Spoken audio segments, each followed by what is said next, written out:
member for Peace River Westlock.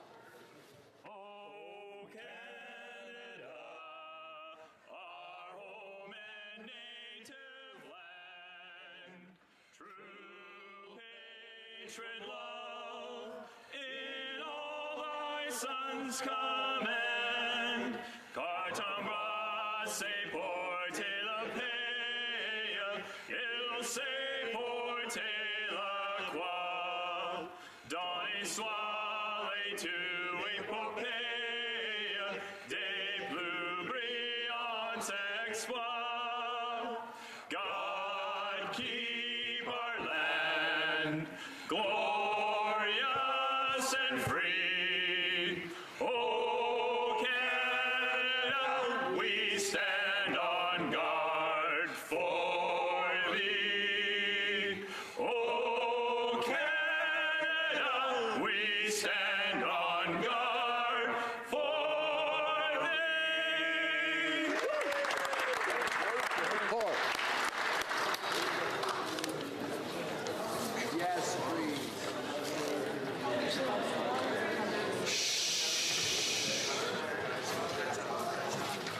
Statements by members.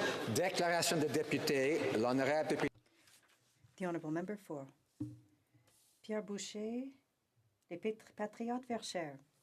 Mr. Speaker, the Bloc Québécois agrees with the Minister of Foreign Affairs. Tariffs on steel and aluminum that are in effect are illegal, unfair, and absurd.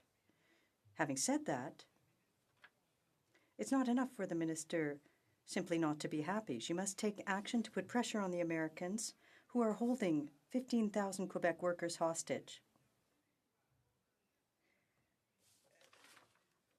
How can people say that Quebec steel and aluminum is a threat to national security in the U.S.? That is an insult.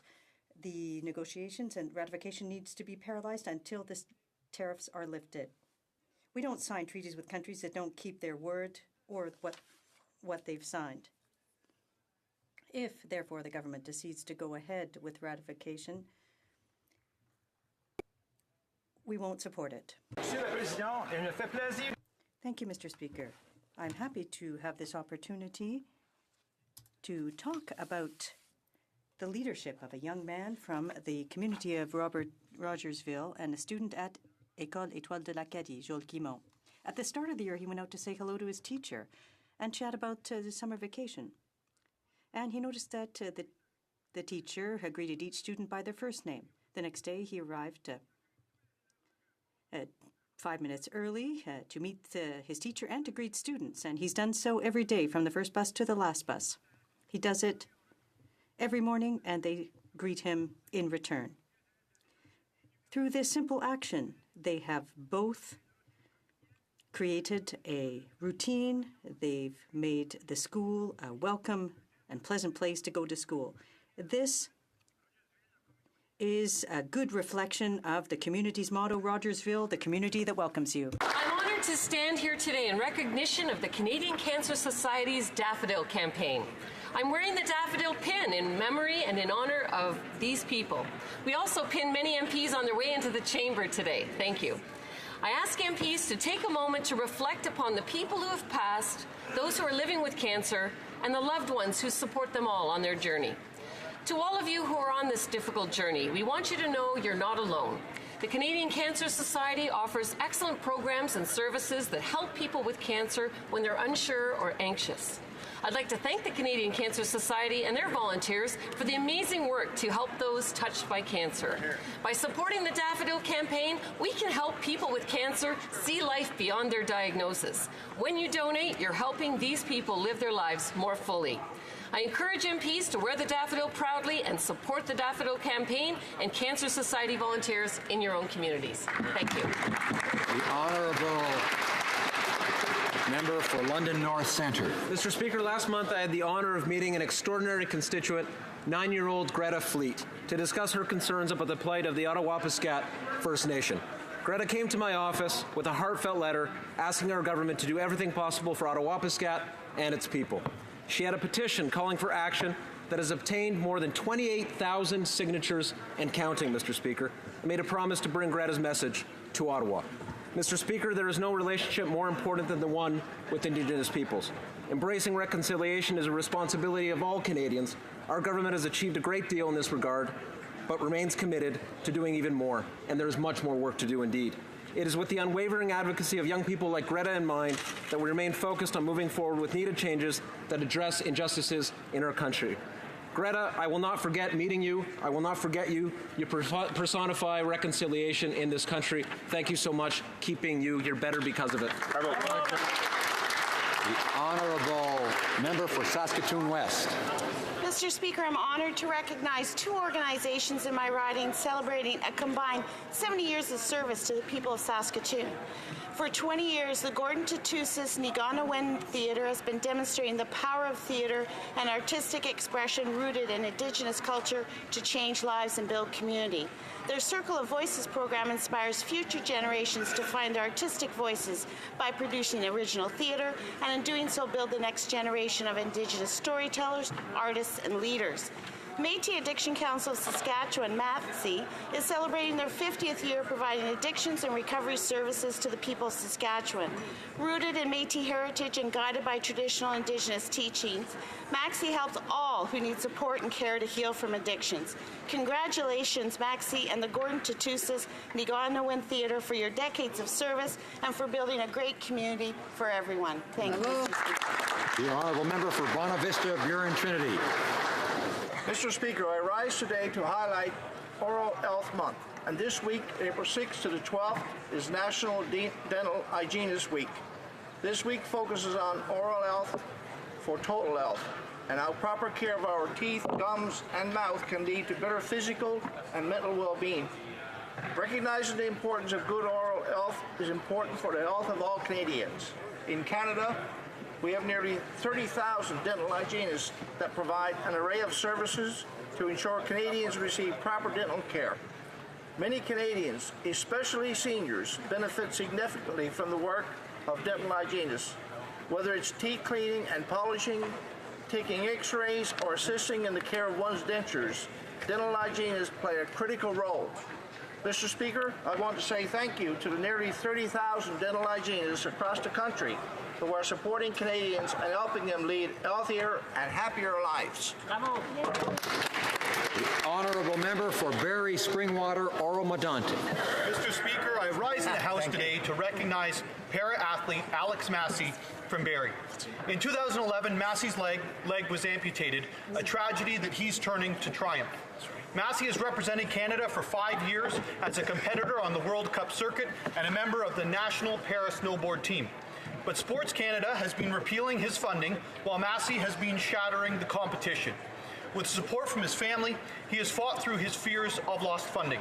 In fact, this past week in Sweden, Massey won a pair of gold medals in the World Cup, winning top in the World Para-Snowboard Championship, and was awarded 2 Crystal Globes. These victories follow a first-place win at the Para-Snowboard World Cup in Big White, British Columbia. Mr. Speaker, the funding this amazing man relies on is in jeopardy. This young man who's done his country and his city proud, Canada should be championing him while he wins championships for Canada. Thank you, Mr. Speaker. The Honourable Member for Ottawa West Nepean. Mr. Speaker, this year Canada and Kosovo celebrate multiple anniversaries together. As we've just celebrated the 70th anniversary of NATO, it is worth remembering that 20 years ago we started the most successful humanitarian intervention of NATO, where Canada had a crucial role, among other allies, to liberate and stop ethnic cleansing in Kosovo. It was Canadian foreign policy based in human security, and it paved the way for the responsibility to protect. 20 years ago, we opened the doors and airlifted 7,000 Kosovo Albanian refugees. Today, they are an integral part of our Canadian society. On April 7th, we celebrated a decade of diplomatic relations with Kosovo. As chair of the Canada-Kosovo Parliamentary Friendship Group, I would like to extend my best wishes to our Kosovar friends and commend the role of the Embassy of Kosovo for their dynamic efforts to strengthen our diplomatic relations. Thank you, Mr. Speaker. The honourable member for Burnaby North Seymour. Mr. Speaker, on April 5th, 1917, women's suffrage was won in British Columbia. 1 century later, Equal Voice started the Their Daughters of the Vote initiative to celebrate the 100th anniversary of women's full participation in federal politics.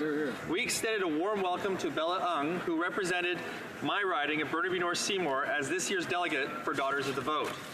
Born in Myanmar and a student of Simon Fraser University, Bella is committed to the decolonization of academia.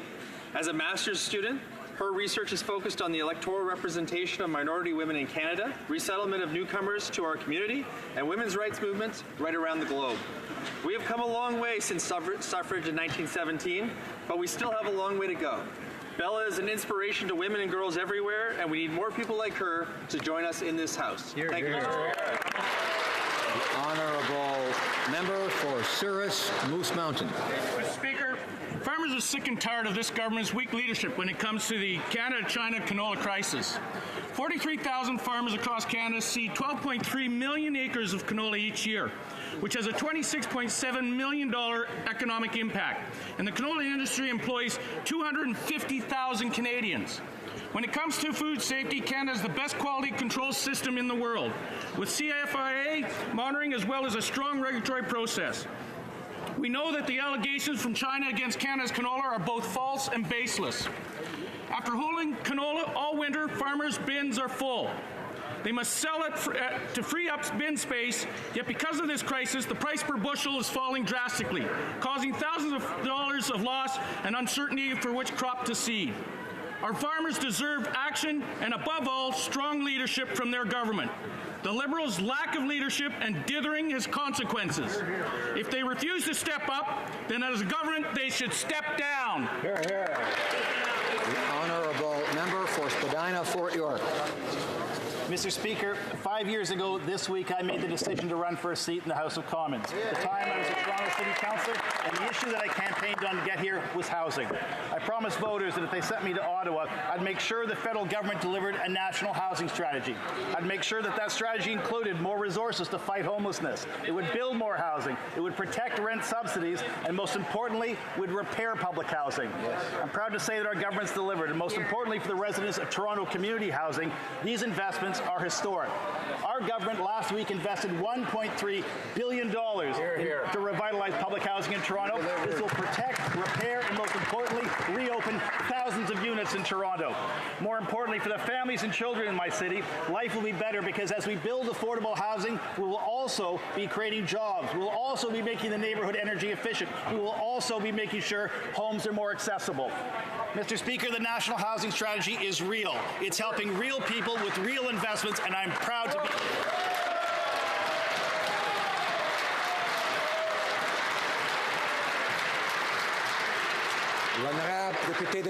The Honourable Member for Shefford. Mr. Speaker, today we have the pleasure of welcoming students from Verbe Divin Secondary School in Granbury to Parliament Hill as part of a school trip to the national capital. Their activity will help them learn more about Canada's system of governance. I'm proud of these young people from my riding of Shefford who are curious and open to learning about our democracy.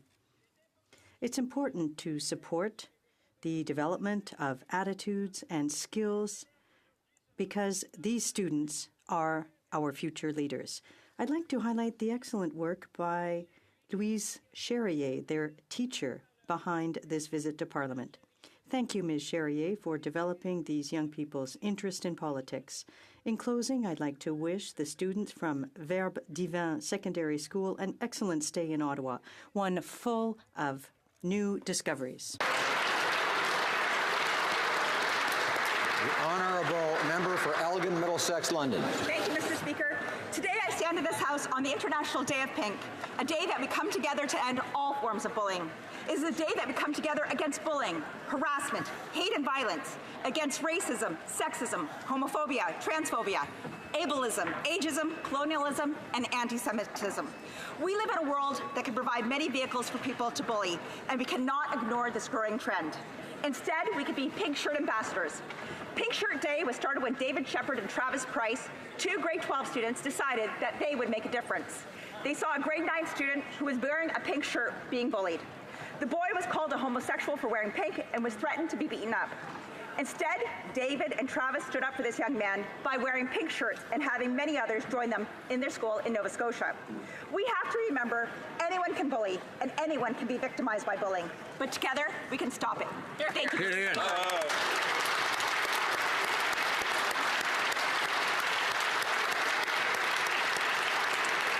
Honourable Member for Hastings, Lennox and Addington. Mr. Speaker, I rise today to mark Canadian Cancer Society's Daffodil Campaign. Since the late 1940s, the Canadian Cancer Society has been funding research. Today, the organization has grown to the largest national charitable funder of research and accounts for more than a third of the country's overall charitable investment in cancer research. The charity also offers programs and services that help people with cancer and their families when they're unsure or anxious. I would like to recognize the wonderful volunteers of the Canadian Cancer Society who raise funds to support research. My thoughts are with so many Canadians, too many Canadians, who live with this disease every day, as well as their families and loved ones. By supporting the Daffodil Campaign, we can help people with cancer see life beyond their diagnosis. When you donate, you're helping these people live lives more fully. So I encourage everyone to wear your daffodil pins with pride this month. Thank you, Mr. Speaker. The Honourable Member for Edmonton Strathcona. Mr. Speaker, today in a show of support for Anti-Bullying Day, I've joined many of you wearing pink. But I wish to respectfully suggest wearing pink is just not enough. As elected representatives, we can and must do more. Yesterday, I was informed of hateful social media posts intended to demean and bully many of the young Edmontonians who participated in the recent Daughters of the Vote program. I now learn many more delegates are suffering similar levels of harassment. Appallingly, some posts criticize the spending of tax dollars to send Muslim, Indigenous, and Black delegates to Ottawa. These posts are frankly vicious and racist. Some are attacked simply because they dared to call for greater action to address Islamophobia and racism. It was suggested these young women could simply delete the pictures and bios or Facebook pages to make them less visible. This is wrong. We must demand deeper action against this much wider group spewing abuse through social media. We should all congratulate these young Canadians who continue to bravely speak truth to power. The Honourable Member for Edmonton Riverbend. Mr. Speaker, the Liberals continue to show how out of touch they are with the struggles of average Canadians. Earlier this week, they proudly gave $12 million to Loblaws. That's the same company that owned by one of the richest families in Canada, the same company that earned $3 billion in revenue last year alone, and the same company caught in the inflating prices of bread in the ultimate act of corporate greed. This $12 million for new refrigeration units that are more environmentally sound, but Mr. Speaker, I personally know of several not-for-profit groups and charities in my community and many other communities across Canada that will be better served by that $12 million. Under this government, many small business owners are struggling to make ends meet. Instead of helping by reducing the tax rate, this government is ignoring their concerns. When we have a Conservative government, Mr. Speaker, we will work to make life more affordable for all Canadians instead of giving taxpayer dollars to millionaires. The Honourable Member for Central Nova. When I see my neighbours pushed to the margins of society because they don't fit the mold, I know it's incumbent upon me to stand up against bullying. Today marks the International Day of Pink, a day against homophobia, transphobia, and all forms of bullying. This occasion began after two high school students from Nova Scotia, David Shepard and Travis Price, saw a gay student wearing a pink shirt being bullied in school. They intervened and a few days later wore pink shirts themselves to show their solidarity. It's 2019 and countries around the world are still passing laws that allow punishment of homosexuality by stoning, and nightclubs are no longer a safe place to dance with a loved one. I don't need to look any further than my own community in New Glasgow, where Scott Jones was tragically attacked simply for being gay. There is no place in our society for hatred against people based on the color of their skin, their country of origin, the God they pray to, or the person that they love. Hating people for things that they cannot change is the mark of intolerance, and refusing to acknowledge that diversity of humanity is what makes life interesting is a sign of ignorance. Let's take a standing against bullying, Mr. Speaker, because in the end, we're responsible not only for our actions, but the times we saw an injustice and chose to stand silent.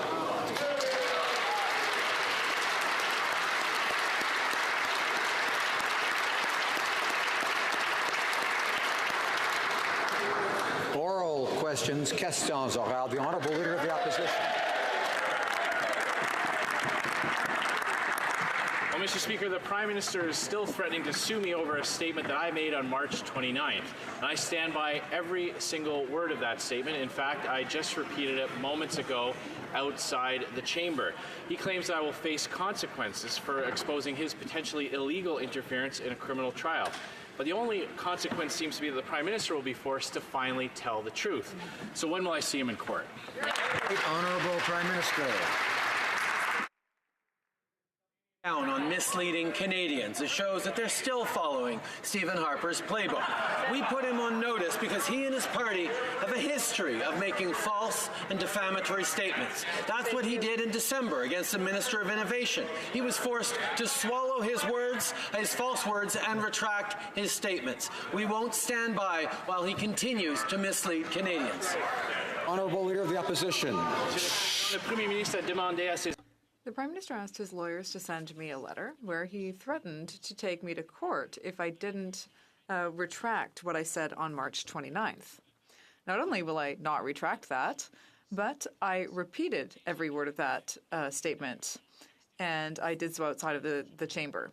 So I asked the Prime Minister, when will we see each other in court to discuss this corruption scandal? The Right Honourable Prime Minister. The opposition continues to mislead Canadians. This shows that they are still following the same way of doing things as under Stephen Harper.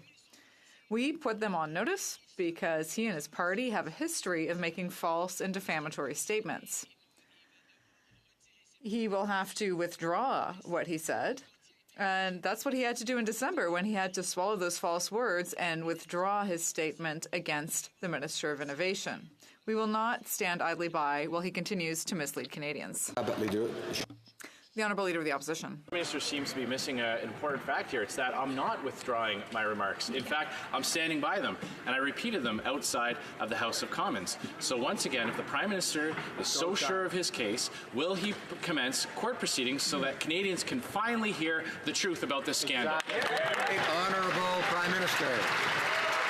Mr. Speaker, Conservatives continue to mislead Canadians, and Canadians deserve better. On Monday, the Conservative leader refused to denounce white supremacists in this House. On Tuesday, a Conservative senator said, quote, I would find it disturbing to believe that there's a politician in this country that believes that white supremacy is a threat to our way of life in Canada. When will the Conservative leader finally denounce white supremacists by name, and will he denounce comments from a member of his own caucus?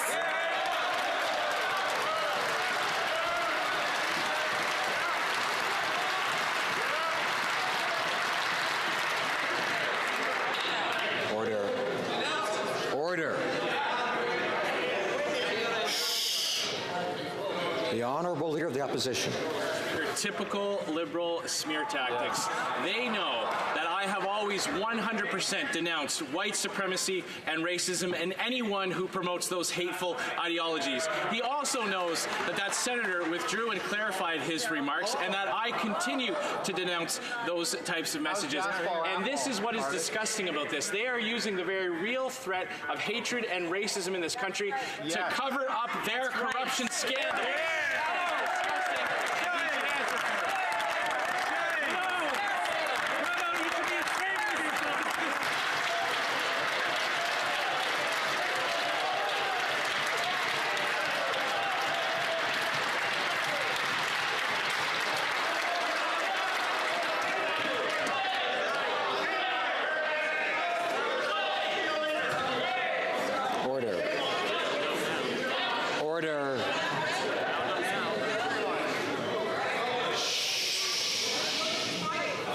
Order.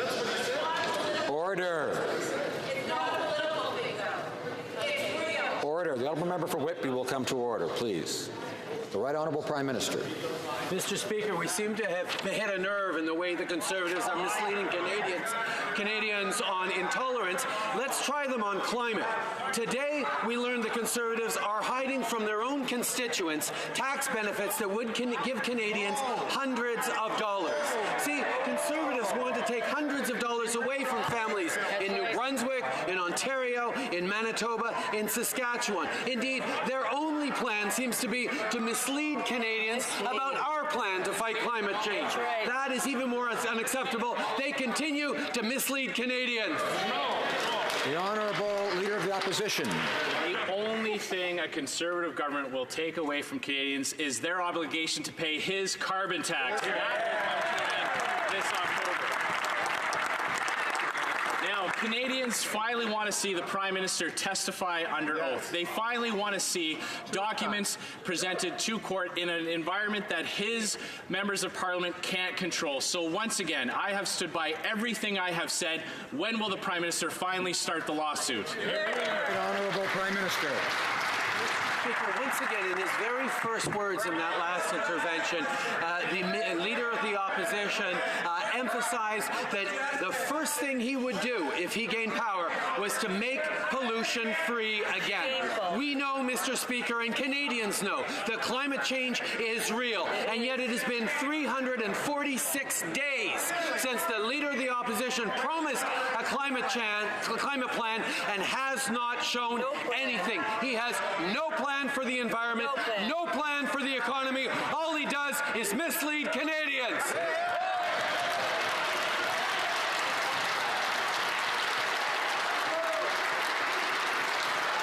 Order. The honourable member for Burnaby South. Mr. Speaker, Liberals are silencing committees with Harper-like efficiency. They just shut down the Ethics Committee again, and the Justice Committee is under a cone of silence. Yesterday, the OECD's anti-bribery unit wrote the NDP and said they welcome our input on this matter. They're saying in the next meeting in June, they're going to put Canada's actions on corporate corruption on the table. Now, with no comprehensive investigation on its way and our reputation at stake, why won't this Prime Minister launch a public inquiry? Hear, hear. Honourable Prime Minister. Mr. Speaker, I'm happy to explain to the member opposite that parliamentary committees are masters of their own decisions, and that is a principle in this Parliament that all parties should take very seriously. We thank the Justice Committee for its work, for the 10 hours of testimony they heard, and indeed, we were pleased to give an unprecedented waiver to allow individuals to fully share their perspective on the matter at hand. As for the work that the Ethics Commissioner does on this side of the House, we have full confidence in our officers of Parliament.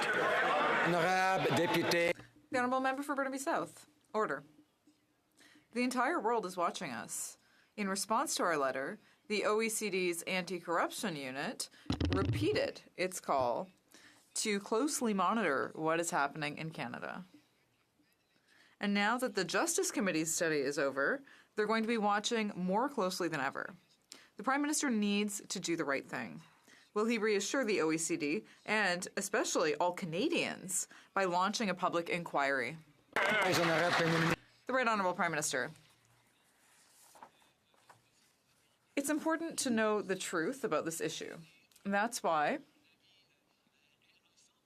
we gave unprecedented permission to allow the former Minister of Justice to speak fully and openly about the subject under discussion. We set aside solicitor-client privilege and cabinet confidence. We trust the parliamentary committees who make their own choices and follow their own procedures, and we trust the Ethics Commissioner who is continuing his investigation. The Honourable Member for Burnaby South. The Prime Minister is out of touch with ordinary people. In an attempt to turn the page on the political interference scandal, the Liberal government gave $12 million to another rich company. $12 million to a company that makes billions of dollars in profits and which refuses to pay its employees a decent wage. Instead of giving money to the wealthiest, why doesn't the Prime Minister give those $12 million to people who really need it? The Right Honourable Prime Minister. Mr. Speaker, on this side of the House, we know that fighting against climate change takes more than just empty rhetoric in the House. We need real action, real partnerships. That's why we're working with provinces across the country. That's why we're working with citizens by giving them help to undergo this transformation. And that's why we're also working with the private sector, who have a role to play in fighting climate change. And we'll continue to lead the charge so that Canada will effectively fight climate change. Member for Burnaby South. Loblaws made hundreds of millions of dollars selling groceries to Canadians. Their owner is worth over $10 billion. I'm pretty sure Loblaws can afford to buy a few energy-efficient fridges. But Liberals are so focused on pleasing big corporations that they handed over a $12 million check to a massively profitable company. Why didn't the Liberals ask Loblaws to buy their own fridges and instead spend that $12 million on small businesses and Canadians who actually need the help? Right Honourable Prime Minister.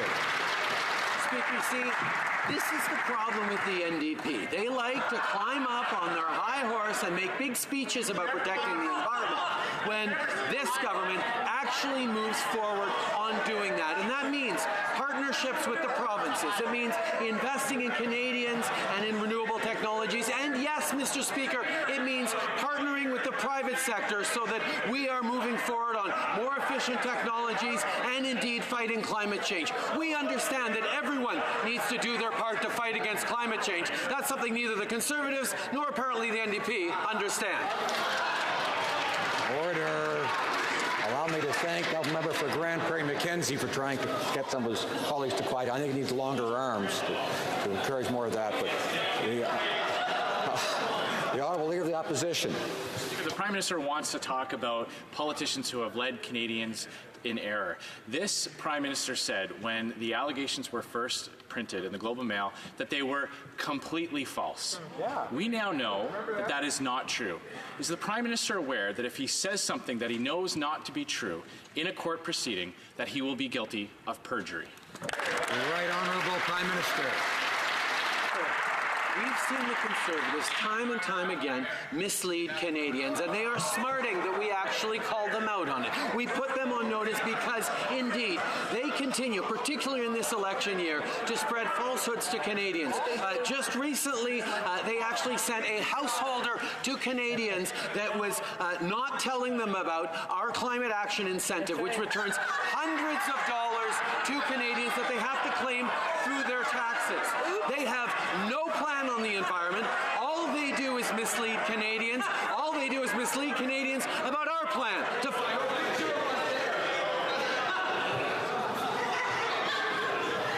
Order.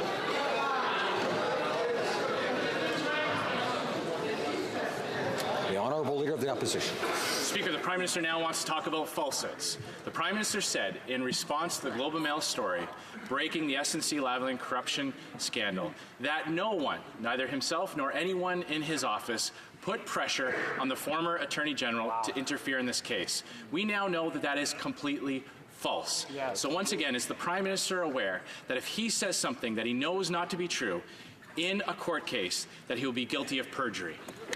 Right Honourable Prime Minister. I think what Canadians are remarking upon is the fact that the Conservatives actually don't want to talk about anything that actually matters to Canadians in their day-to-day lives. Canadians are worried about the threat of climate change and the impact on their kids, and Conservatives have no plan, are misleading people about our plan, and don't want to talk about it, and they try to change the subject. What's worse, they have no plan for the economy. They continue to want to raise lower taxes on the wealthiest Canadians, when what we know is to invest in the middle class is to grow the economy. No plan on the economy, no plan on the environment. Order. The Honourable Honourable Leader of the Opposition. Order. Speaker, I would just remind the Prime Minister that it was his idea to bring these allegations to court. I'm just waiting for him to tell me on what day I should show up, because I'll be there. Now, he wants to talk about falsehoods. He told Canadians and looked them in the eye, and he said that the former Attorney General or anyone else never came to him to raise concerns about being pressured to interfere in this case. We now know that that is false. Is the Prime Minister aware that if he said that in a court case at this point, that he would be guilty of perjury? Right Honourable Prime Minister. Mr. Speaker, once again, the opposition leader is doubling down on his false and misleading statements. We put him on notice because he has a history, and his party has a history of misleading Canadians. That's exactly what they did when he had to withdraw and retract misleading statements he'd made about the Minister of Innovation just a few months ago. We know, Mr. Speaker, that their way is to try and mislead Canadians as much as they possibly can. We need to call them out on that because falsehoods have no place in an election campaign. The Honourable Order, please. Order.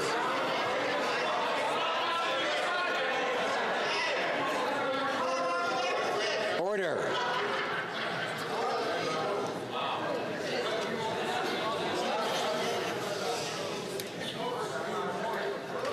The Honourable Leader of the Opposition.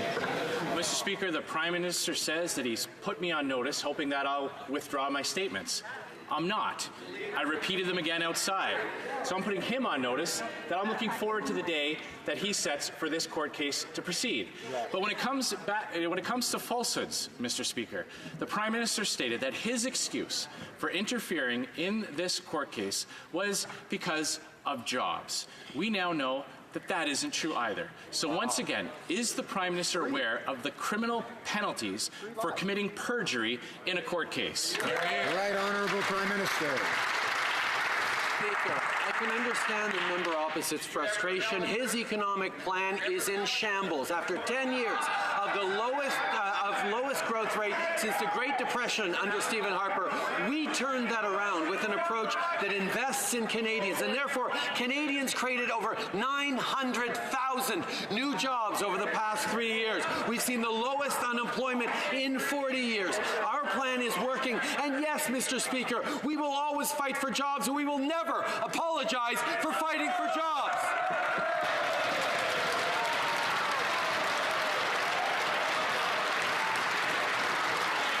Order. The Honourable Leader of the Opposition. Mr. Speaker, the Prime Minister wants to talk about false statements. The Prime Minister said that his motivation for interfering in this criminal court case was because he was afraid that SNC-Lavalin would move their headquarters out of the country. The head of SNC-Lavalin has said that that is completely false. Wow, so once again, is the Prime Minister aware of the criminal penalties that he would face if he said that falsehood under oath in a court of law? Honourable Prime Minister. Again, Mr. Speaker, we are unequivocal about standing up for jobs, and indeed, shortly after the head of SNC-Lavalin made those comments, the company came out and corrected the comments he had made. We have been consistent in standing up for jobs. We will continue to defend workers right across the country, whether it's our steel and aluminum workers, whether it's our forestry workers, whether it's in manufacturing.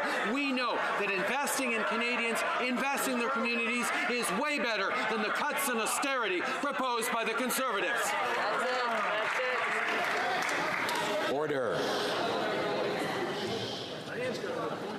The Honourable Leader of the Opposition. The Prime Minister just said another false statement, Mr. Speaker. A spokesperson for SNC-Lavalin said as late as last week that there is no intention on moving the headquarters from Canada. That's fine. But I guess the Prime Minister is worried about actually taking this to court, because everything that he has said outside this House in front of Canadians, if he were to say them again in a court of law, he would be guilty of perjury. I guess his famous "just watch me" has turned into a "just watch me run away." Will he have the backbone to stand by his threats and show up in court to fight this case?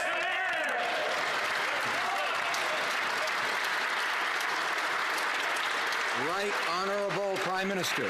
What we have here is a Conservative Party flailing and floundering, trying to change the subject away from what matters to Canadians. They have no plan to fight climate change, no plan on the economy, and quite frankly, have continued to demonstrate, despite the rejection they got from Canadians in 2015, they still don't understand that the economy and the environment need to go together. And to build a stronger economy, you have to take action on fighting climate change. They fail to understand that, and therefore, they're looking for anything else to talk about. Order. All members, including former chair occupants, should have a good understanding of the responsibility of each member to uphold dignity and decorum in this House. It's a responsibility we all share, and no one individual can do it alone. It requires all members. The honourable member for Essex. Mr. Speaker, the Prime Minister's interference scandal is capturing attention from the international community, but not the kind that Canadians are proud of. Liberals have shut down debate in 2 committees with their majority. The Ethics Commissioner has a very limited role, and now the world is watching and Canadians want the truth. Canadians have questions that this Prime Minister needs to answer. If the Prime Minister is serious about the truth, then the answer is simple: an independent public inquiry. Will he launch one, yes or no? Right Honourable Prime Minister. Mr. Speaker, as we've said, we have tremendous confidence in the committees of Parliament to do their work, and we're pleased that the Justice Committee heard over 10 hours of testimony over many, many weeks that was facilitated by the fact that we gave an unprecedented waiver to allow for testimony that put aside both the attorney-client privilege and cabinet confidentiality, because it's important that Canadians see what went on here, and that's exactly what they did. We continue to trust the Ethics Commissioner in the work that he does. We know that Canadians are concerned about this, but also the honourable member for Essex. The Justice Committee didn't get the job done because the Liberals shut it down. What is this Prime Minister hiding that he doesn't want Canadians to know? The OECD has referred to the PMO's interference scandal to their working group on bribery. This Prime Minister doesn't seem to understand that Canada's reputation is on the line. The Liberals have blocked any way forward to get to the bottom of what happened. Canadians deserve to know if there was any political interference in the prosecution of SNC-Lavalin. What is the Prime Minister afraid of? Why doesn't he do the right thing and call a public inquiry now? The Right Honourable Prime Minister. Speaker, it's kind of dismaying to see the NDP that had such a tradition of standing up for workers put all that aside to try and score a few points now that some international organizations actually notice that they exist. The fact of the matter is, Mr. Speaker, we're going to stay focused on the things that matter to Canadians. We're going to continue to fight for jobs, for workers across this country, for canola farmers across this country, for forestry workers across this country. We're going to stay focused on Canadians while everyone else tries to play politics. The honourable member for Milton. Order. Mr. Speaker, politics aside, the Prime Minister has left something very much open, and it's the response that he has to the notice of libel that he has sent to the Leader of the Opposition. Now, he may not be aware of this, but a notice of libel is for the benefit of the defendant to be able to mitigate their damages by apologizing if they see fit. In this case, the Leader of the Opposition has indicated that he has nothing to apologize for. It is now in the hands of the Prime Minister. When will the Prime Minister start the statement of claim? The Right Honourable Prime Minister. Speaker, indeed, we have noticed, and Canadians have noticed, that the Leader of the Opposition continues to double down on his misleading statements. We know that Canadians deserve politicians on all sides who speak the truth, who don't mislead Canadians, who end up talking about the things that matter and not hiding from Canadians. And what we have right here is a political party that doesn't want to talk about the economy, that doesn't want to talk about the budget, doesn't want to talk about climate change, just wants to play politics and attack us. Well, we're going to stay focused on Canadians because Canadians deserve a better path forward than what they are. Order. The honourable member for Battle River Crowfoot, I know, will come to order, I'm sure, because he wants to hear both the question and the answer. The honourable member for Milton. Mr. Speaker, the Prime Minister seeks to be the judge, jury, and executioner in this matter, when quite frankly, he's using a notice of libel as a tool of intimidation, much like he's done for this entire case. He states that it is a fact that the leader of the opposition is indeed spreading mistruths. Our fact is not the case. Guess who gets to decide that? A real court. So when will the Prime Minister bring this to the right place to debate? A court of law in the province of Ontario. When will he start the claim? Right, Honourable Prime Minister. I look forward to Canadians having a choice between a party that consistently lies to Canadians as the Conservatives do, or a party that stays focused on what matters to them. We have, over the coming months, an opportunity to put our best feet forward to Canadians, to show our plans to grow the economy, to fight climate change, to continue to increase Canadians' prosperity and safety in the world. We have laid that out. We have acted on it over the past 4 years. The Conservatives have nothing to show to Canadians but simple political attacks, partisanship, and misleading Canadians. The Honourable Member for Richmond Athabasca. Mr. Speaker, this Prime Minister is simply denying reality, and he has been doing that since the very beginning, since the Globe and Mail broke the story about political interference. Now, he's got a new tactic because he didn't manage to silence all the Liberals. So he's intimidating our leader and putting him on notice simply because he wants to silence us. If this Prime Minister actually has a tiny little bit of courage, will he follow through on his own threat? The Right Honourable Prime Minister. The opposition continues to mislead Canadians. They've shown that they're still using Stephen Harper's tactics. We put him on notice because he and his party have a history of false and defamatory statements. He did so in December against the Minister of Innovation, and he was forced to retract his statement. We will not stand idly by while he continues to mislead Canadians. The Honourable Member for Richmond Athabasca. Mr. Speaker, from the beginning, this Prime Minister has repeated that there was no political interference. Today, we all know that that's not true. He said he'd never heard the former Attorney General voice any concerns. Today, we know that that's not true. If the Prime Minister has nothing to hide, let him follow through on his threat to sue our leader. We're not afraid of the truth on this side of the House. We just want to hear the truth for all Canadians. That's what everyone wants to see. So let the Prime Minister show some courage and follow up on his threat. The Right Honourable Prime Minister. Well, this government has a plan for the economy, a plan to fight climate change, and we're acting on those plans. But the Conservatives continue to mislead Canadians when it comes to our economic plan and our plan to fight climate change. I know that all Quebecers and all Canadians are concerned by the Conservatives' lack of a plan when it comes to climate change. For 346 days, the Leader of the Opposition has promised a plan, but we've still seen nothing, Mr. Speaker. When will he finally tackle climate change? Member for Disnethi, Mississippi, Churchill River. Mr. Speaker, Liberals still discriminates against hundreds of thousands of First Nation women across Canada. First Nations women and their children still don't have the same right to Indian status or the right to transfer their status like First Nations men. This is a violation of their human rights, and it denies First Nations women dignity. Liberals know that they can stop this injustice at their next cabinet meeting. Will the Liberals commit now to ending the discrimination against First Nations women? Yes or no? The Right Honourable Prime Minister. Mr. Speaker, no relationship is more important than that between this government and Indigenous peoples, and that's why we have made historic strides forward on a reconciliation with Indigenous peoples. It involves both tangible things like ending boil water advisories and creating more housing and schools on reserves, but also moving forward on rights recognition frameworks and self-government agreements. But all of these are done in partnership and in respect for Indigenous peoples. We are not the ones determining the path forward for them. We are working with them to determine that path forward. We will always do it in respect of their views, not impose ours.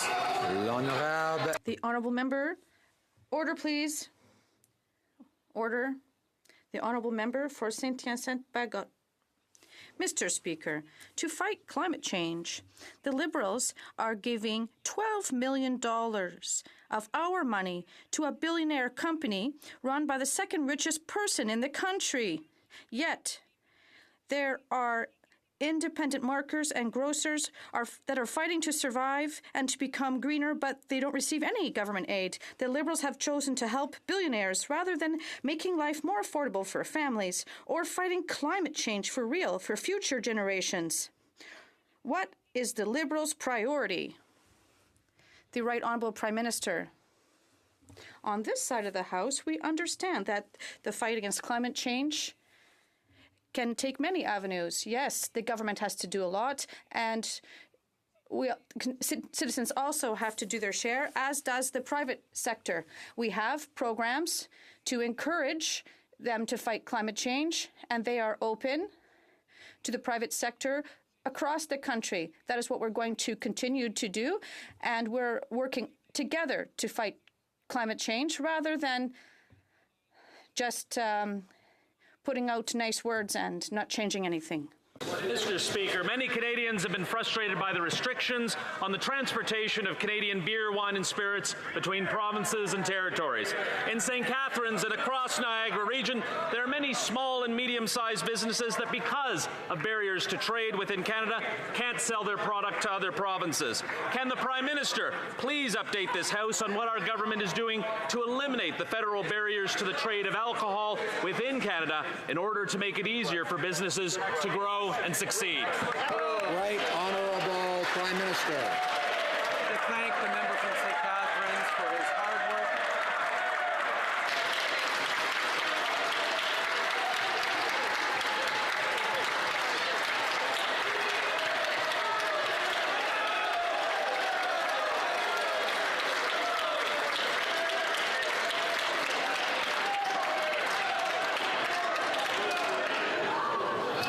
Order. Now that we're all in a good mood. Order. Order.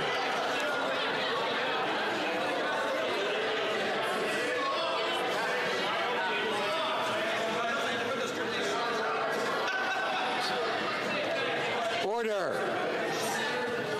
The Right Honourable Prime Minister has the floor.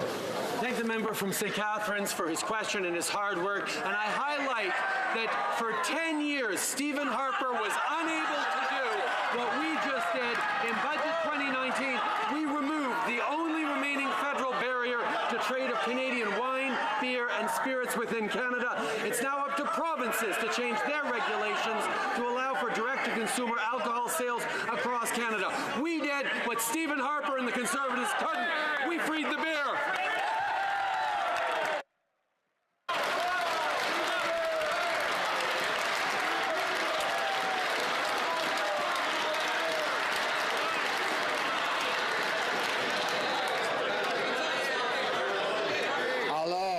Order.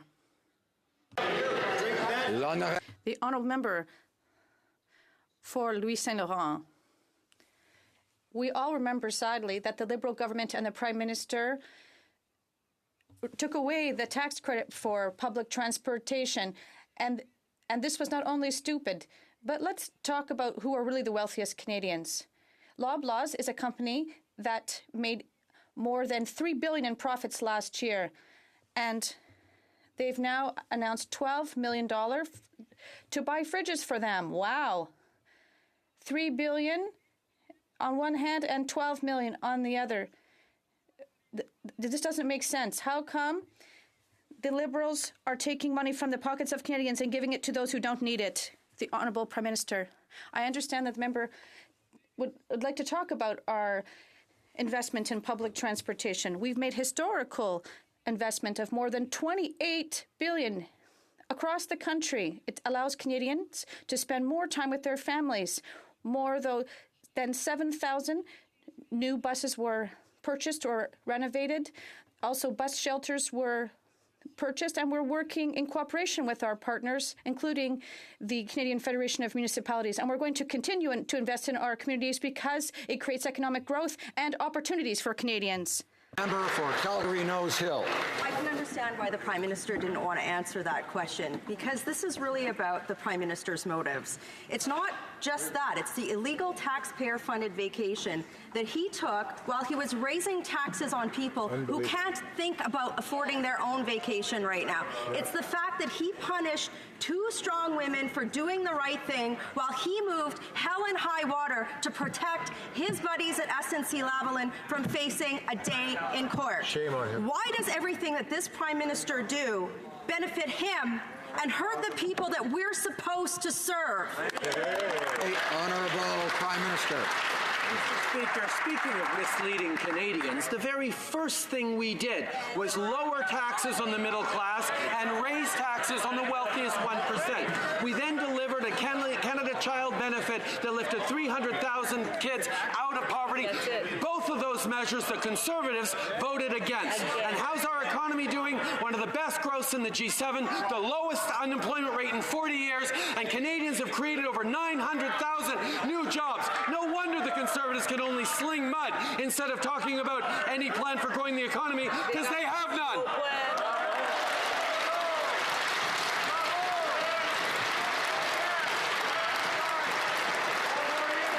The Honourable Member for Carleton. Section 121 of the Criminal Code makes it an offense for any government employee to accept a benefit from someone who has business with the government. That's why it was so strange that several years after the Prime Minister accepted over $200,000 of gifts from someone seeking a government grant in the form of his famous island vacation, there's still been no charges laid. Now we know that the Prime Minister implicated the RCMP in planning that very offense. How many times has he discussed that with the police force since he went on that vacation? Right Honourable Prime Minister. Speaker, the RCMP works diligently to meet its responsibilities under the Access to Information Act and Privacy Act and to be transparent with Canadians. We respect their independence and, as always, will not discuss security-related matters. The Honourable Member for Carleton.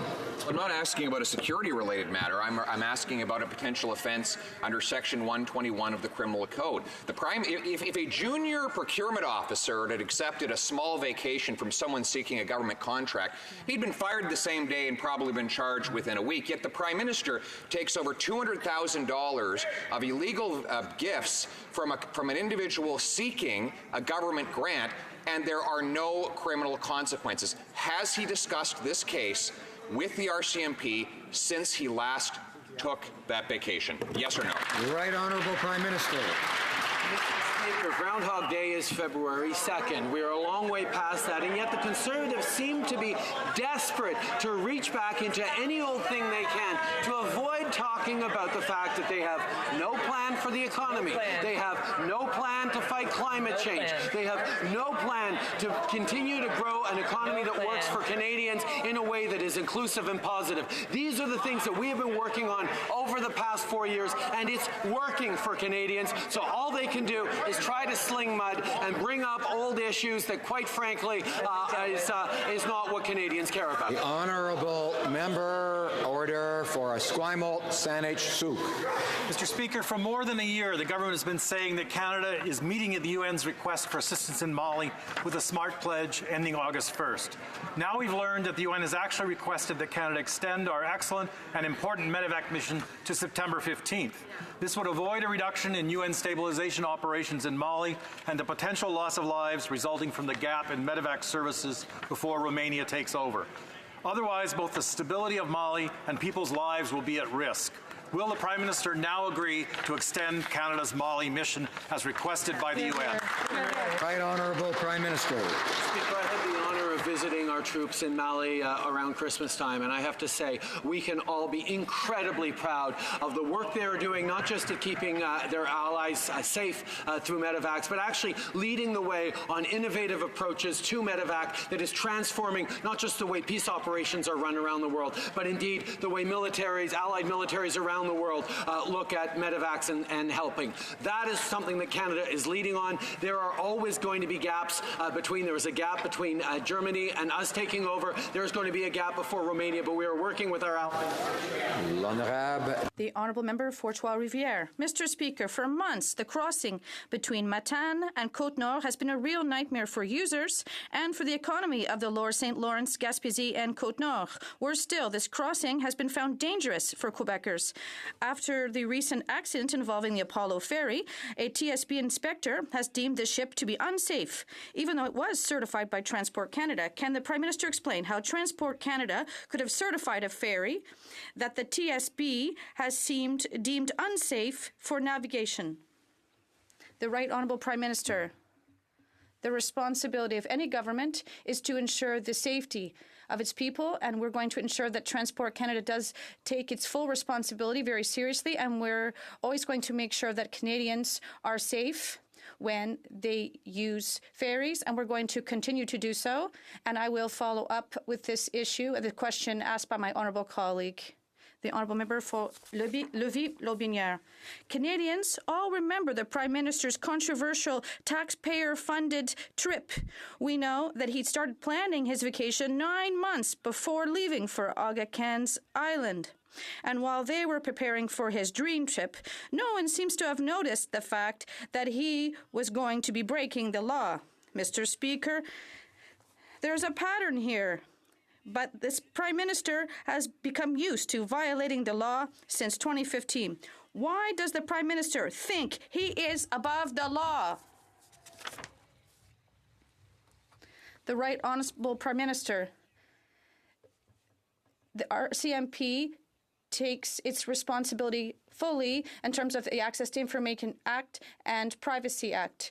And it is transparent to Canadians. We respect their independence, and as usual, we won't comment on security-related matters. Mr. Speaker, today Global News reported that the Prime Minister's vacation to Billionaire Island was planned at least 9 months ahead. Staff in the PMO had this information well in advance, yet the Prime Minister was found guilty of violating the ethics law 4 times. In 9 months of careful planning for his island vacation, how did no one in the PMO ever suggest to the Prime Minister that his trip was going to break the law? Or did the Prime Minister just ignore the best advice from those around him because he was in one of his moods? Right Honourable Prime Minister. Mr. Speaker, on this side of the House, we respect the independence of the RCMP, and we will not discuss security-related matters. The Honourable Member for Thornhill.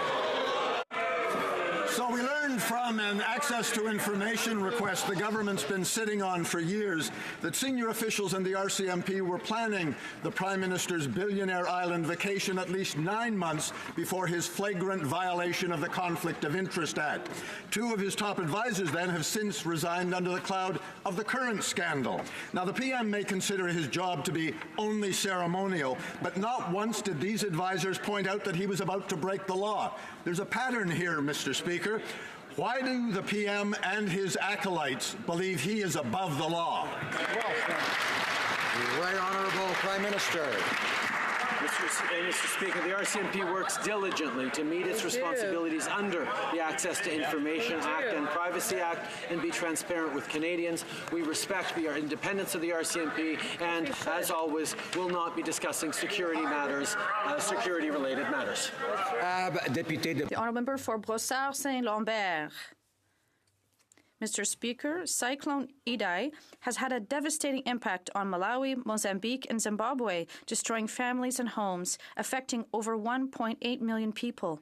Canada has not turned its back on the thousands of individuals who have fled their towns. Our thoughts are with those who are recovering from Cyclone Idai. Can the Prime Minister inform the House about the support that Canada is offering to the people and communities affected by Cyclone Idai? The Right Honourable Prime Minister. I'd like to thank the member for Brossard-Saint-Lambert for her question and for hard work. We act quickly to respond to this crisis, and given the scope of this crisis, and we have contributed $10 million, and we launched a fund for Cyclone Idai, and we have a fund matching program. And we're continuing to follow the situation closely, like we're going to give generously, as we encourage all Canadians to do. Mr. Speaker, evidence confirms the Prime Minister undertook a coordinated, sustained, and inappropriate campaign to interfere with the independence of the judicial system. The Criminal Code says everyone who willfully attempts in any manner to obstruct, pervert, or defeat the course of justice is guilty of an offence. Has the RCMP contacted the Prime Minister or any of his staff or former staff about the SNC Lavalin scandal? The Honourable Prime Minister. To my knowledge, no. The Honourable Member for Rimouski-Nejet, Témiscouata-les-Basques. Yesterday, Israeli elections allowed Benjamin Netanyahu to retain his power. His last campaign promise was to annex the Israeli colonies in the West Bank. If the Israeli government keeps its pledge, this could have a serious impact on the stability of this region. Canada's position is clear. These colonies are illegal.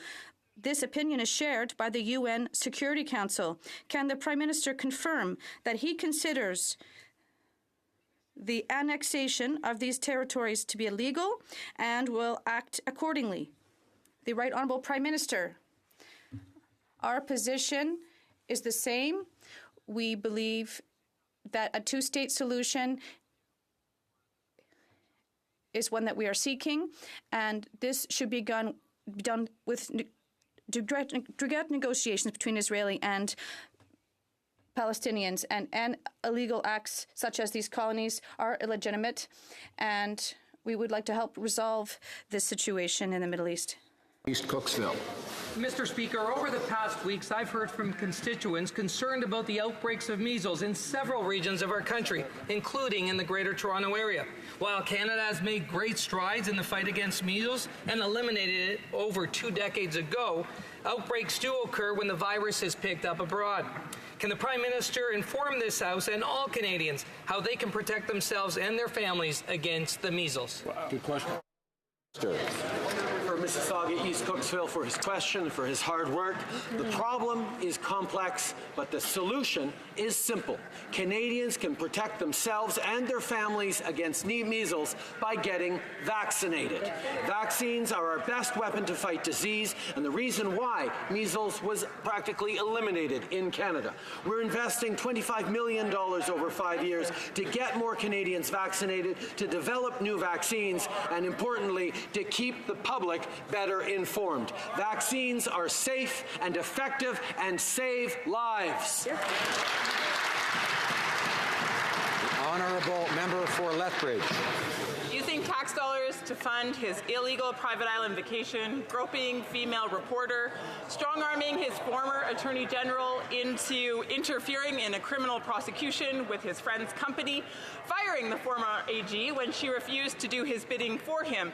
Canadians might think that I'm describing a communist dictator, but in fact, I'm describing the Liberal leader.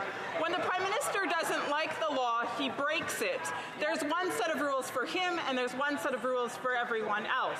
Why? Yeah.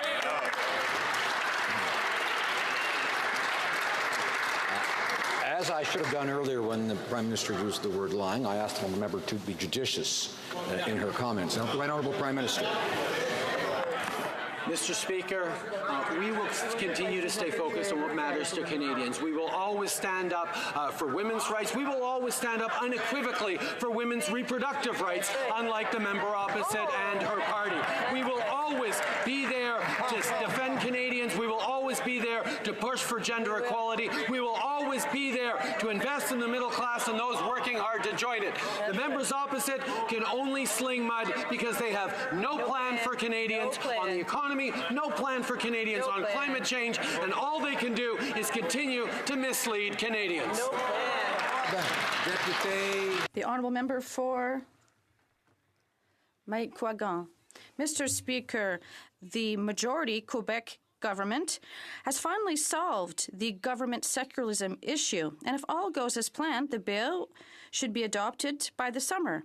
Unfortunately, what we've noticed is that the true opposition that we've seen to go against the desire of Quebecers is coming from this Liberal government. The Prime Minister, the member for Papineau in Quebec, can he commit to respecting the desire of Quebecers and not challenge this bill before the courts on this bill on government secularism and not support a court challenge? The Right Honourable Prime Minister.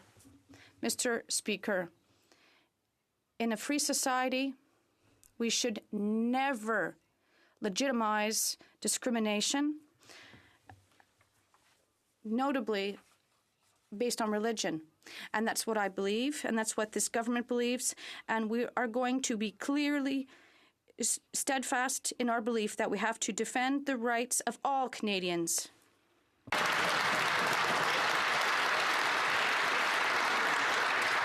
The Right Honourable Prime Minister is rising on a point of order, rising on a question period. Mr. Speaker, in the discussions on misleading Canadians that happened back and forth, it appears that I may have used an unparliamentary word. For that, Mr. Speaker, I apologize and withdraw it. I thank the Right Honourable Prime Minister for his apologies. The Honourable Member for Repentigny on a point of order. You will see that there is unanimous consent for the following motion, that this House denounce the remarks made by Mayor of Hampstead William Steinberg, who on April 5th equated Bill 29, the National Assembly Quebec's secularism bill, to ethnic cleansing. Does the Honourable Member have the unanimous consent of the House to move the motion? Agreed. The House has heard the terms of the motion. Is it the pleasure of the House to adopt the motion? Is it the pleasure of the House to adopt the motion? No, there isn't unanimous consent. The Honourable Member for Foothills is rising on a point of order. Thank you very much, Mr. Speaker. I guess imitation is the greatest bit of flattery, but I just wanted to have unanimous consent to table this document from question period that was actually given first reading 2 years ago tomorrow, which is my private member's bill C-351, which the Liberals, thank you very much, almost copied word for word to free the beer that we tabled that was given first reading 2 years ago. So I'd like unanimous consent to table this document. Order. Does the Honourable Member have unanimous consent of the House to move? No, there was no unanimous consent. Our Lord. Order. Our Lord. The Honourable Member for Burnaby South is rising on a point of order, rising out of question period order. I'll be asking the House for unanimous consent on a motion. Legislative delays in the Senate have meant that time is running out on important bills that have been passed by the elected members of the House of Commons. That includes the Watershed Bill to enshrine the UN Declaration on the Rights of Indigenous Peoples into Canadian law, as well as a desperately needed bill to require better training for judges in this country to deal with sexual assault cases. The time is now to get these bills passed, so I hope if you seek it, you will find unanimous consent for the following motion. That, in the opinion of the House, Bill C-262, an act to ensure that the laws of Canada are in harmony with the United Nations Declaration on the Rights of Indigenous Peoples, as well as the Bill C-337, an act to amend the Judges Act and the Criminal Code, sexual assault, are both critical pieces of legislation that have been duly passed by the House of Commons and have been in possession of the honourable senators for many months, that both bills should be passed into law at the earliest opportunity, and that a message be sent to the Senate to equate that House accordingly. Thank you, Mr. Speaker. Does the Honourable Member have the unanimous consent of the House to move the motion? Agreed. The House has heard the terms of the motion. Is it the pleasure of the House to adopt the motion? Carried. The Honourable Member, The Honourable Member for Louis Saint Laurent. Thank you, Mr. Speaker. You'll see unanimous consent for the tabling of the following document. It is the Lemblant's financial statements, which shows that the company has recorded $3 billion in profits and has just received a $12 million subsidy on behalf of Canadian workers without the consent of Canadian workers. Does the honourable member have the unanimous consent of the House to move the motion? No, there is no unanimous consent. Central Okanagan, Milkameen Nicola is rising on a point of order. Mr. Speaker. During question period today, in referencing potential amendments to the Importation of Intoxicating Liquors Act, the Prime Minister had said the previous government had not improved the situation at all. We had 3 different provinces, Nova Scotia, Manitoba, as well as British Columbia, that opened it up. So I'd like to ask for unanimous consent, Mr. Speaker, just again to the comments made by the Prime Minister on his speech on May 29th, 2012, and I quote, "The Liberal Party and I are pleased to support this bill, which will encourage our Canadian wine producers and Canadians in particular to be proud of our products from across the country." Mr. Speaker, I'd like to table this so the Prime Minister can remind himself of his support for that bill. Thank you. Does the honourable member have the unanimous consent of the House to table the motion? No, there's no unanimous consent. Tabling up the order, the honourable member for Cypress Hills Grasslands is rising on a point of order. Order.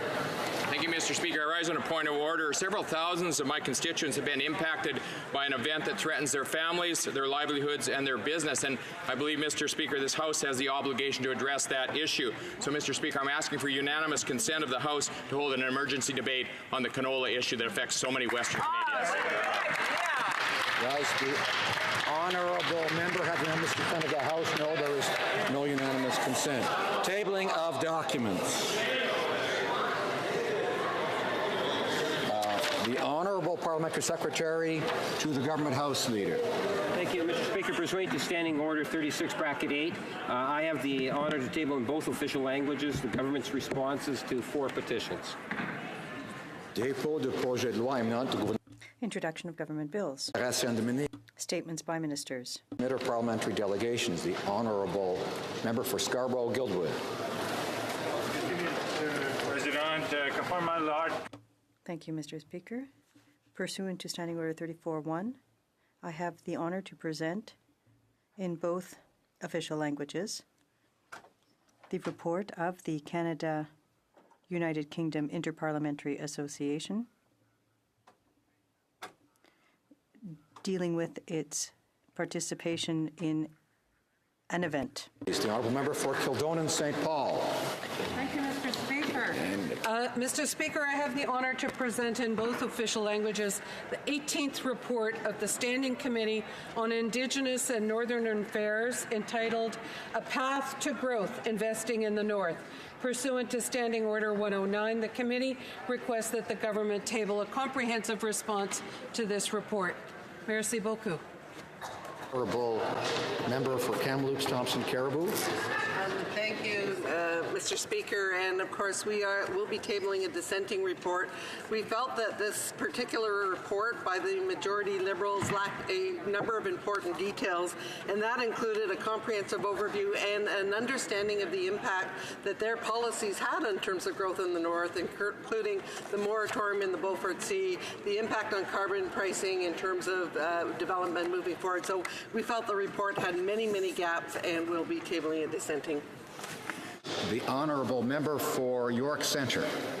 Mr. Speaker, I have the honour to present in both official languages the unanimously adopted 24th report of the Standing Committee on Foreign Affairs and International Development entitled Nation Building at Home, Vigilance Beyond, Preparing for the Coming Decades in the Arctic. I also have the distinct honour to present the executive summary and recommendations contained in this report in 4 Indigenous languages: Inuktitut, Inunaktun, Gwich'in, and the Dogrib dialect Willude. While there are many Indigenous languages in Canada's north, these 4 languages are spoken by the groups the committee met with during our travel to Nunavut and the Northwest Territories. Mr. Speaker, this is the first time that a committee has presented a report in an Indigenous language, and I speak for all committee members when I say it is absolutely our honour to do so. In developing this report, the committee benefited greatly from the information and experience provided by Indigenous communities. This unprecedented translation represents the importance this committee places on working with Canada's Indigenous peoples in strengthening our Arctic and their essential role in developing and defending Canada's North. Pursuant to Standing Order 109, the committee requests that the government table a comprehensive response to this report. Thank you. and I think I congratulate the committee particularly for the Indigenous languages in their report. The honourable member for Elgin, Middlesex, London. I have the honour to present in both official languages the 14th report of the Standing Committee on the Status of Women, entitled Elect Her, a roadmap for improving the representation of women in Canadian politics. Women's representation in Canada politics has increased significantly since 1921, when the first woman, Agnes MacPhail, was elected to the House of Commons. Despite their growing political participation, women represent only 35% of all legislators in Canada and remain underrepresented in all levels of government. Increasing women's representation in electoral politics is essential because it can lead to greater gender equality and better social, economic, and political outcomes for all Canadians.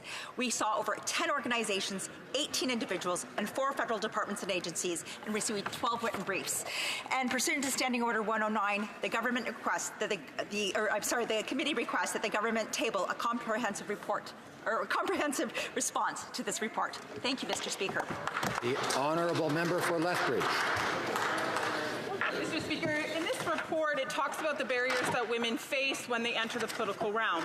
Barriers such as a lack of gender-sensitive workplace practices, abuse of power, treating women as tokens, or a lack of value that is placed on women's voices.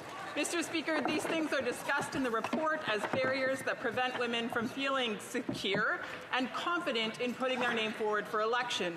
Now, interestingly enough, the Prime Minister actually personifies all of these barriers. He actually perpetuates them in this place. Hence, there was a need for a dissenting report. The Conservative members therefore put forward that report today. As Conservatives, we know that Canada is enriched by the participation of women from diverse backgrounds and in all levels of political leadership. We also believe that women should be encouraged to run for political office and should be free to do so without reprisal. We also understand that a woman's voice should be heard and that her truth should be spoken to power when necessary. We also understand that that should be respected and that in this place called the House of Commons there should be a place for principle. Mr. Speaker, I therefore present a dissenting report by the Conservative Party of Canada. Hear, hear. Honourable member for Cumberland, Colchester. Thank you very much, Mr. Speaker. I have the honour to present in both official languages the 23rd report of the Standing Committee on Health entitled A Diabetes Strategy for Canada. I want to thank all the witnesses that came to tell us about outlining the challenges that they face and the possible solutions, and how 7,000 people a year die of diabetes. I want to thank the committee officials and the members on the committee who did a lot of hard work on it. I especially want to thank the member from Brampton South who proposed the study and played an active role in preparing the recommendations. Pursuant to Standing Order 109, the committee requests that the government table a comprehensive response to this report. Thank you very much. Introduction of private members' bills. First reading of Senate public bills. Motions. Presenting petitions. Member for Banff Airdrie. Well, thank you, Mr. Speaker.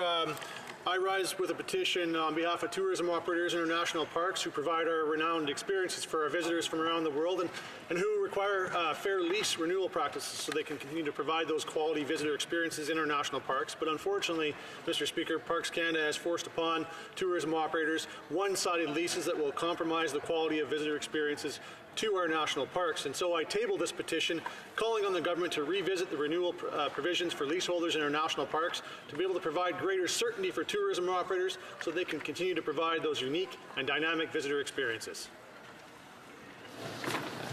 The honourable member for Esquimalt Saanich Sooke. Thank you very much, Mr. Speaker. It's my honor to rise today to present e-petition 1854, Medical Assistance in Dying, initiated by Dana Livingstone from Sooke, BC, in my riding, a petition which has received more than 2,600 signatures. The petitioners point out that the Supreme Court of Canada ruling in 2015, Carter versus Canada, established medical assistance in dying as a right for Canadians. But the bill, C-14, as passed through the House of Commons, excluded advance directives. So the petitioners call on the House of Commons to amend Section 242(1)(3) of the Criminal Code that would allow Canadians to make advanced requests for medical assistance in dying. This would be of great assistance to those individuals who suffer from degenerative conditions like Alzheimer's or other causes of dementia who are denied their right to that medical assistance. The honourable member for Toronto Danforth. Speaker. It's my pleasure to present a petition that was started by someone in my community, Tamsin Jeffs, with respect to sudden unexpected death in epilepsy. This petition calls on the development and overseeing of a standardized approach to the measurement, investigation, and reporting of sudden deaths involving epilepsy across Canada. It also calls for the collation of Canadian epilepsy-related death data in a centralized repository to assist SUDEP researchers and help prevent further loss. One of the most touching things about this petition is the stories that I have heard from people who have lost loved ones to SUDEP, and I'm very pleased to be presenting this petition on their behalf. The honourable member for Picknells Maple Ridge is rising on a point of order. I think it relates to Thank you, Mr. Speaker. Unfortunately, I was trying to stand up to present a committee report, but I was not recognized. I would like to have unanimous consent to present our committee report.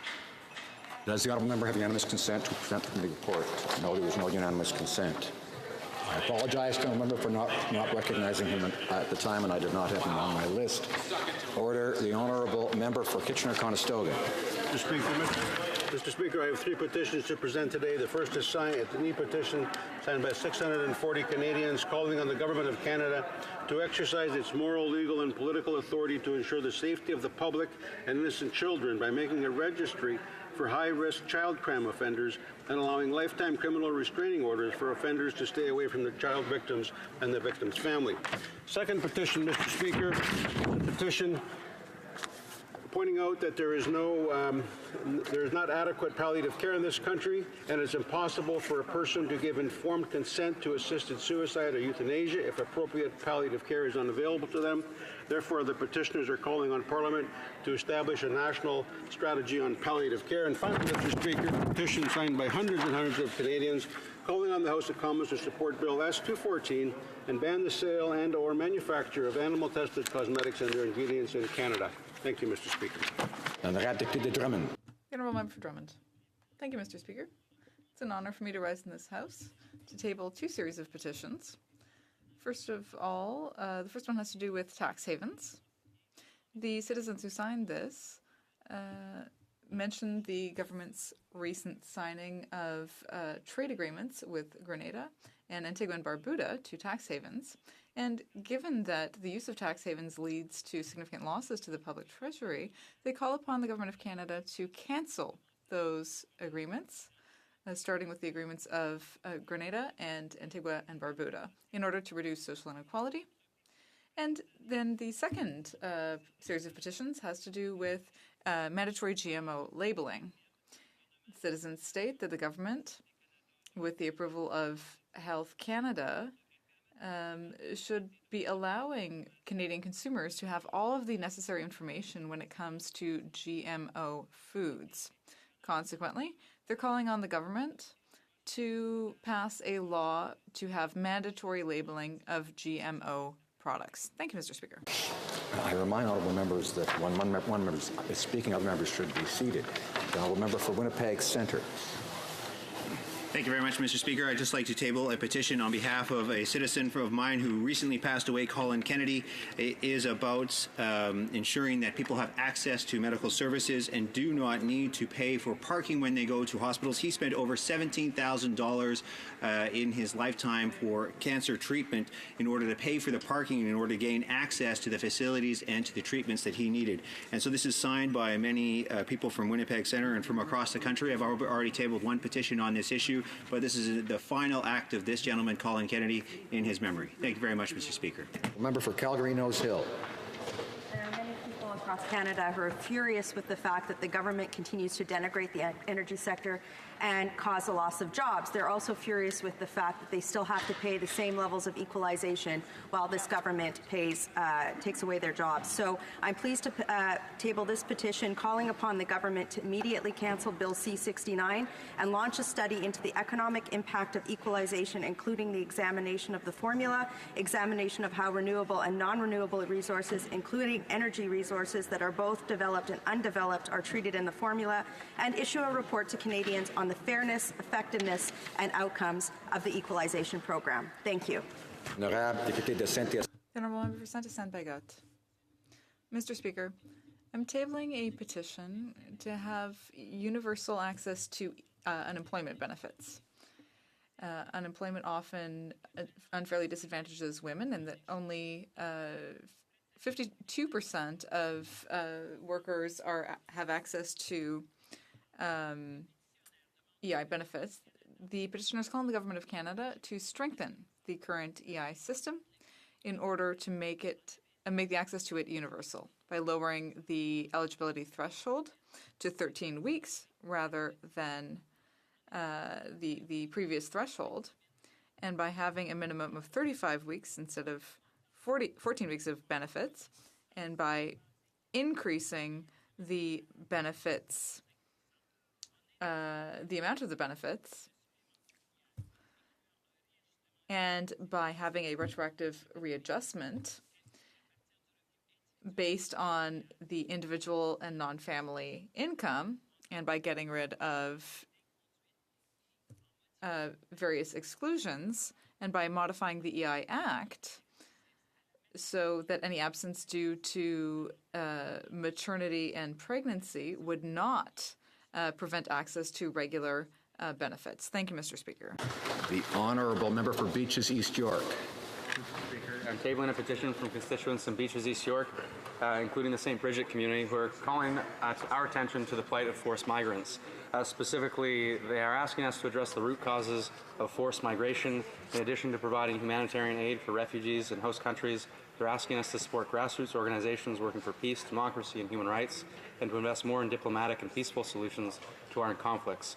And they note rightly, Mr. Speaker, no one should be forced to flee their home. The Honourable Member for Simcoe Grey. Thank you very much, Mr. Speaker. And I have a petition to place here in the House with respect to the increasing concerns with respect to international trafficking of human organs removed from victims without consent, who have not also associated with the legal prohibition on Canadians traveling abroad to acquire or receive such organs. There are two bills currently before Parliament, Bill C-350 and also Bill S-240 in the Senate. And the undersigned here are asking for amendments to the Criminal Code as well as to the Immigration Refugee Protection Act to prohibit Canadians from traveling abroad with respect to this issue. Now, we have quite a few members still issuing petitions, so I think this should be extremely brief. The Honourable Member for Saskatoon West. Thank you, Mr. Speaker. I'm honored to rise today to table two petitions which offer a unique Saskatchewan perspective.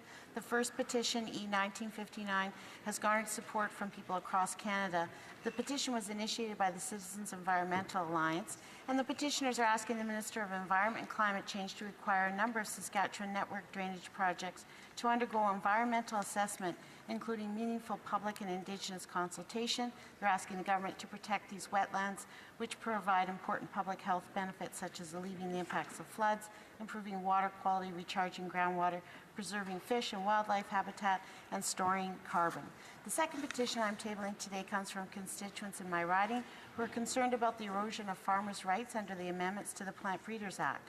The constituents are calling on Parliament to protect thousands of years worth of custom and tradition. They're asking the government to enshrine in legislation the rights of farmers and other Canadians to freely save, reuse, select, exchange, condition, store, and sell seeds. Thank you, Mr. Speaker. The Honourable Member for Vaudreuil-Soulanges. Mr. Speaker, I have the honour of tabling a petition in both official languages that was started by Wendy Atodoran.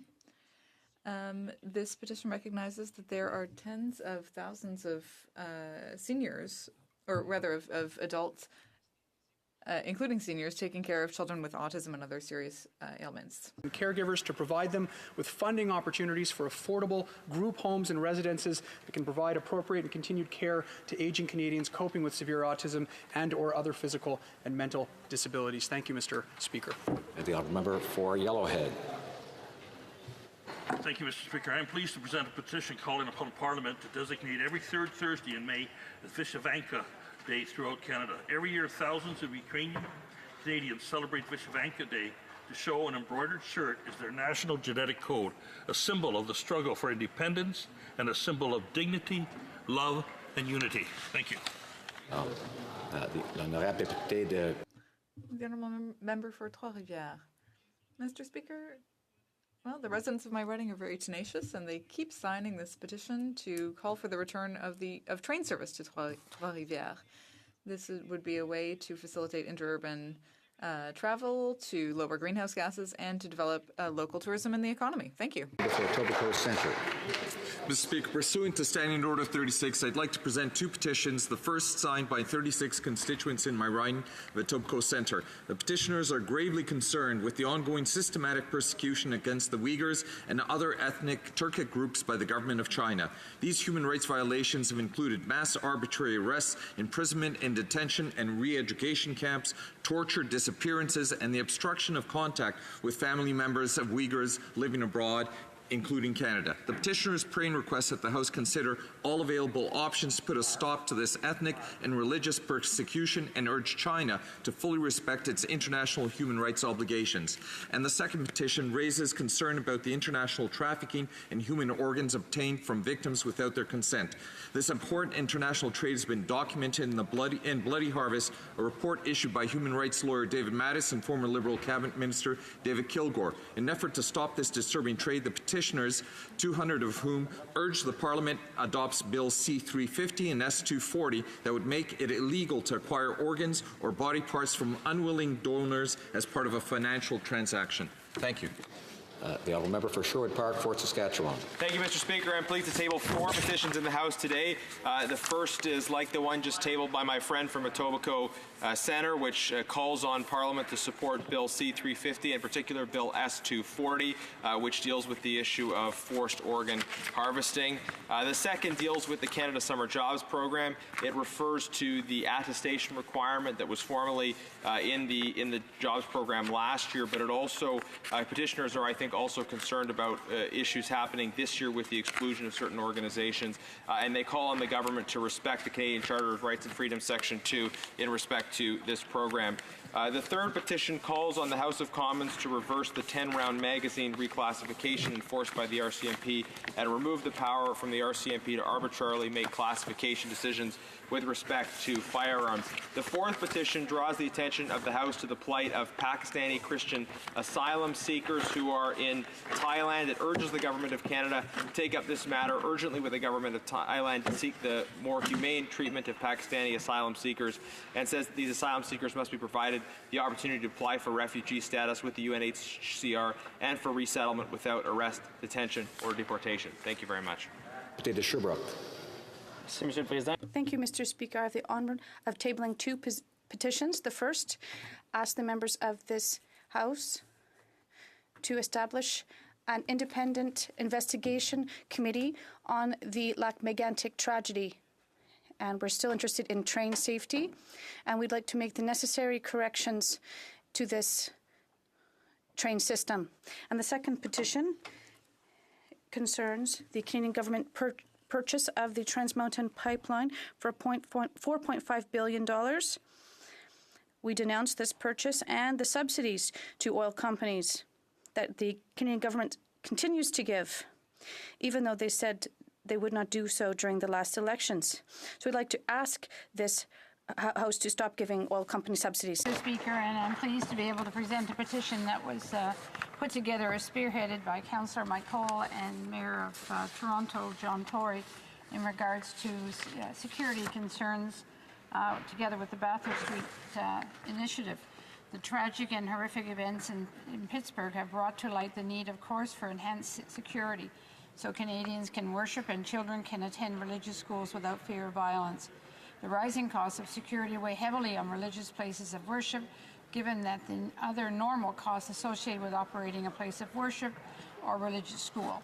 So local police forces are strained and cannot be expected to offer comprehensive security to the hundreds of synagogues and religious schools that exist in the Toronto alone, and that all Canadians have the right to worship without fear of violent attack while exercising their right to practice we, the undersigned residents of the City of Toronto, call upon the House of Commons to create a fully funded, robust program that provides funding to offset the growing high cost of providing safety and security at places of worship and religious education institutions. Thank you, Mr. Speaker. The time for presenting petitions has expired, but I see the honourable member for Chilliwack rising on a point of order. Yes, thank you, Mr. Speaker. I think in the spirit of cooperation, I think if you seek it, you may find unanimous consent to allow the tabling of petitions portion of the routine proceedings to continue at the discretion of the chair. Is there unanimous? I think we have about 3 more members wishing to present petitions. Is there unanimous consent to allow that? Agreed. Thank you very much. The honourable member for Saanich Gulf Islands. Mr. Speaker, and thanks to the honourable member for Chilliwack Hope for that very helpful intervention. The petition I wish to table from members and residents of Saanich Gulf Islands calls on the Minister of Fisheries and Oceans to expedite the creation of marine protected areas by eliminating some of the multilateral communications and difficulties within different elements of our bureaucracy. Thank you, Mr. Speaker. The member for Kildonan St. Paul. Today to present a petition from citizens in Kildonan, St. Paul and Canada that point out that artifacts are maintained presently by Parks Canada and regional facilities, including in Winnipeg, and that the removal of these will cause great hardship to researchers and local people interested in history and cultural artifacts, and ask the government to commit to maintaining regional facilities for artifact storage and curation in Manitoba. Thank you, Mr. Speaker. The honourable member for Kingston and the Islands. Thank you very much, Mr. Speaker. I rise today to present a petition similar to many that have been presented in this House over the last couple weeks. This one has 725 signatures on it and is asking, like the others did, for support of this House for Bill S-214, an act to amend the Food and Drug Act, specifically to strengthening this House and the government to ban the use of animals in the testing of cosmetic pesticides. Thank you. Honourable member for Beauce. Mr. Speaker. Petitions, an electronic one, E-1906, and a paper version of the same petition initiated by Mr. George Brown, a resident of Ontario. They deal with the protection of our borders and state that limited merit-based immigration is essential to our rights and well-being.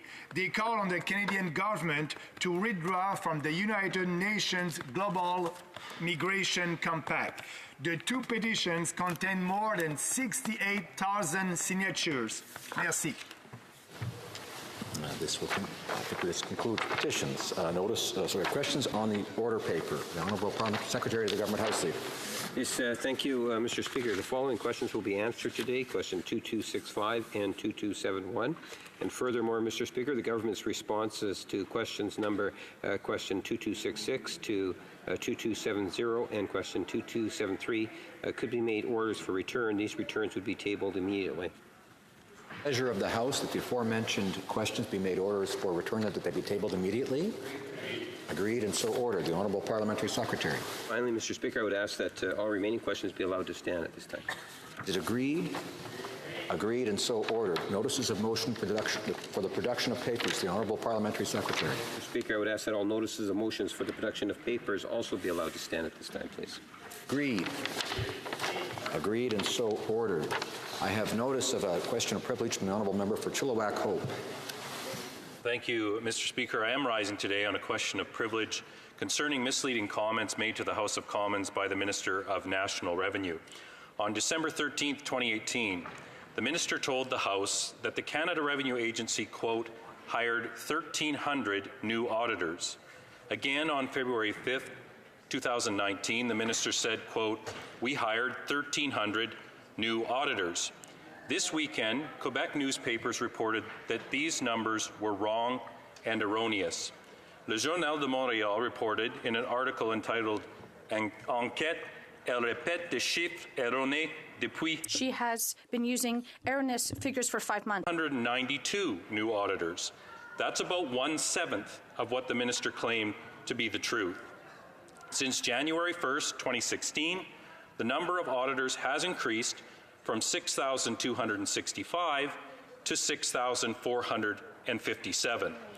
Page 85 of the House of Commons Procedure and Practice, 3rd edition, describes the three-part test which must be met to establish that the House has been misled. First, it must be proven that the statement was misleading. Ted Gallivan, Deputy Commissioner of Revenue, told the newspaper that auditors were replaced as they retired or moved to other jobs.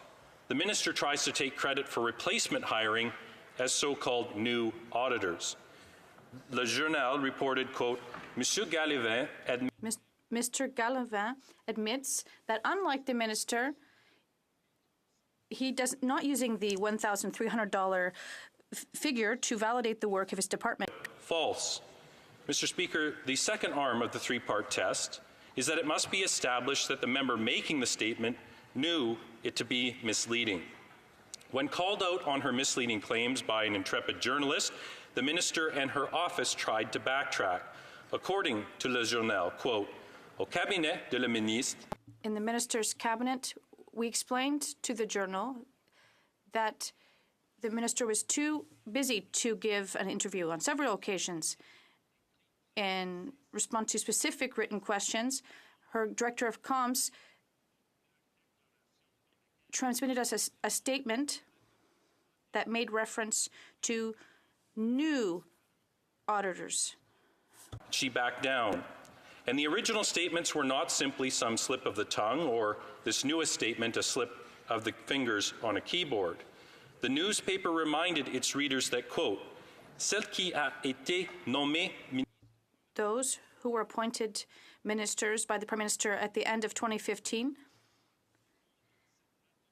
make this statement to everyone who is willing to listen since November. Provide a list of occasions in the House, at the Finance Committee, at press conferences, and in written statements where the minister made her claim of new auditors. You can infer, Mr. Speaker, that the minister, confronted by the real facts, is tacitly acknowledging her claims were misleading. Finally, Mr. Speaker, the third test laid out in Boscan-Gagnon is that the statements must have been made with the intention of misleading the House. The comments I quoted earlier were made during question period. A plain reading of the situation is that they were obviously meant to deflect and parry opposition charges against the Liberal government's failures to take tax evasion seriously. The minister's comments were meant to contain the political damage of her lackluster efforts to address tax evasion and the Liberal government's reluctance to crack down on the well-connected with deep pockets. However, it isn't just members who were misled. It is indeed all Canadians. The article quotes Toby Sanger, the Executive Director of Canadians for Tax Fairness. When the minister was talking about more than 1,300 new auditors, I imagined that they had increased the number of auditors by this amount. But this was not true. It's not alone. The minister has been trying to fool all Canadians, but it hasn't worked. In closing, Mr. Speaker, I want to add a comment about how this satisfies the requirement for a question of privilege to be raised in a timely manner. As you can tell, Mr. Speaker, my first language is English, and I do not sit for a Quebec constituency, so I don't routinely follow Quebec media in real time every weekend. This news, however, has come to my attention upon my return to Ottawa this week for the sittings of the House.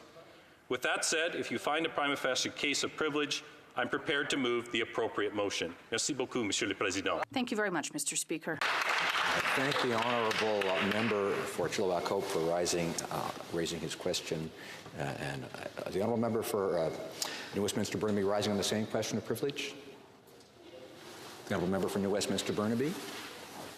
Thank you very much, Mr. Speaker. I just wanted to say I listened with great interest to the member's question of privilege, and we will probably come back to the House a little bit later on to add some additional material. Thank you. I thank the honourable member for New Westminster Burnaby for the notice. Just pause for a moment.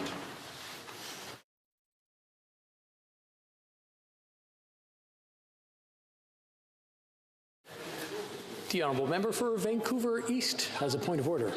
Thank you very much, Mr. Speaker. I rise in this House to raise up Point of order. I believe that Bill C-97 is an omnibus bill as defined under Standing Order 69-1.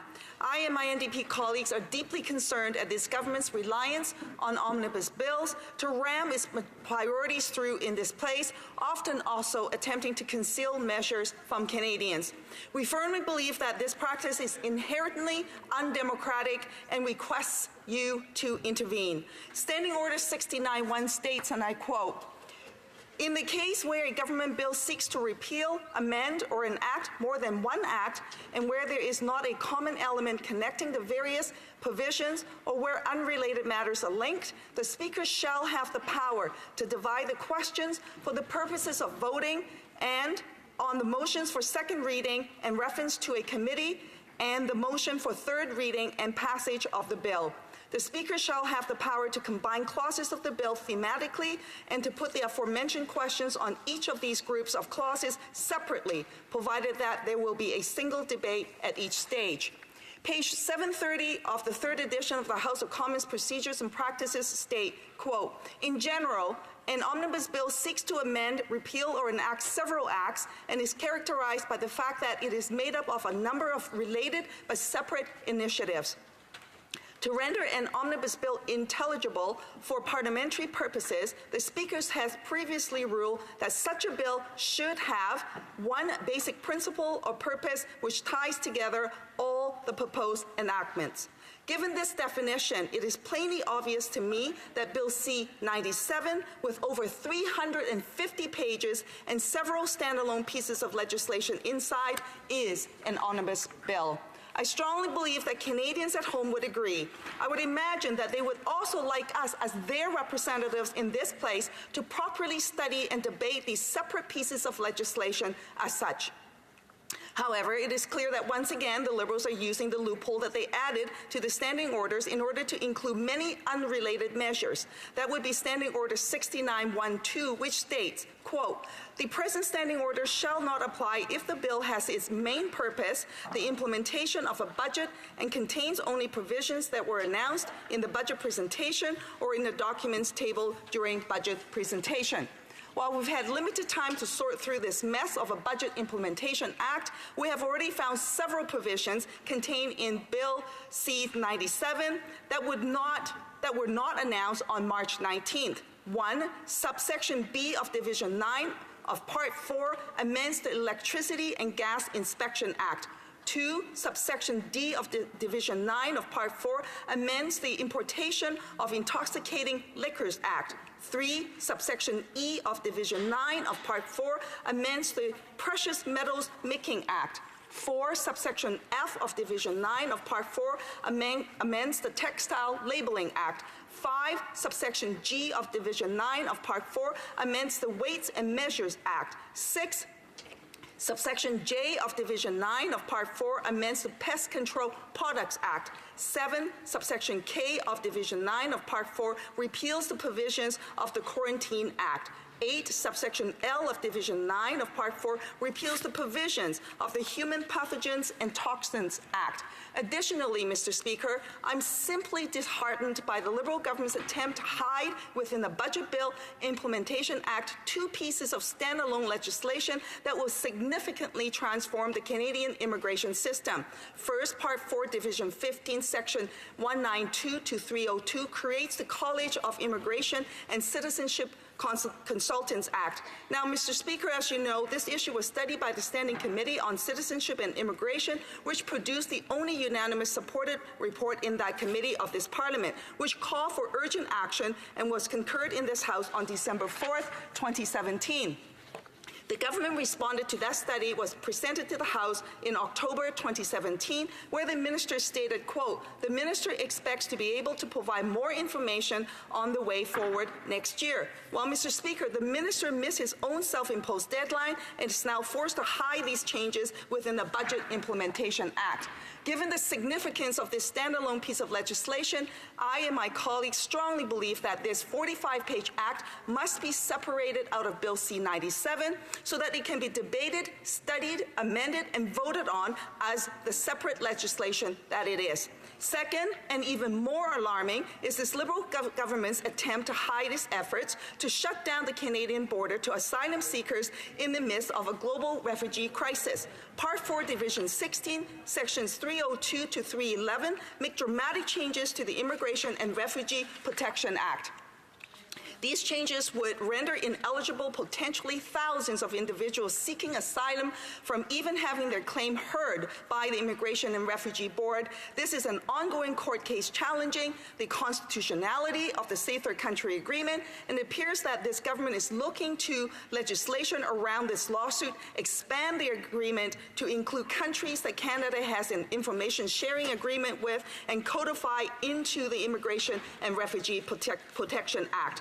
To quote a refugee lawyer that has contacted me already on these changes, the substance here is disappointing, but the fact that such significant change is being introduced in this way without consultation, without notice, is what's even worse. At least Harper and Jason Kenney, and this is something straight out of their kitchen, would have had the courage to stand behind it. Mr. Speaker, this would be a grave injustice to some of the most vulnerable groups in the world, an abdication of our duty under international law to simply slide this legislation through Bill C-97.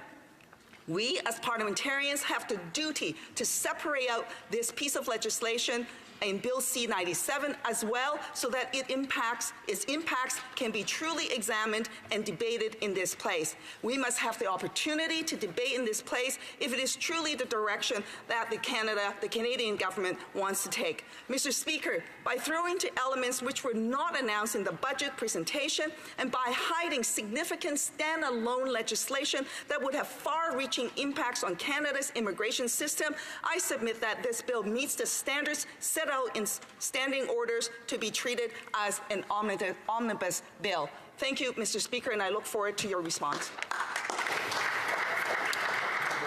I'll take the recommendation under advisement and return to the chamber in due course. The honourable member for Sandwich Gulf Island has a point of order. Mr. Speaker, I attempted to catch your eye to respond to the earlier point of order raised by the honourable member for Chilliwack Hope. I also would like to put on notice that I will make representations on that motion later. At this moment, I just want to support the motion that we've just heard related to Bill C-97 and its status as an omnibus bill. I'm still working my way through it, Mr. Speaker, but it's very clear that this meets the definition of an omnibus bill. I regret so much that it's now become common to hear these words strung together, omnibus budget bill. I didn't think we'd be seeing this in this Parliament. I believe the Liberal commitments to end the use of omnibus budget bills, but this one does contain sections that are quite disturbing. As I went through the budget, Mr. Speaker, it was very clear that 35 separate measures within the budget require legislative changes. So it was very clear to me we were going to see legislative changes for things like changing the interest rates for student loans, for getting action on items that we think are appropriate and long overdue. But bundled up in all of those measures are things like Division 16 at Part 4, with amendments to the Refugee and Immigration and Refugee Protection Act that are deeply disturbing and unacceptable and should never be bundled together in an omnibus fashion and in a budget bill. So I will not go on at length, although I could, because this is really outrageous. But I really do hope, Mr. Speaker, that we can at least split apart these sections so that it's the Immigration Committee that studies this division. Otherwise, so it's very clear what happens in an omnibus budget bill.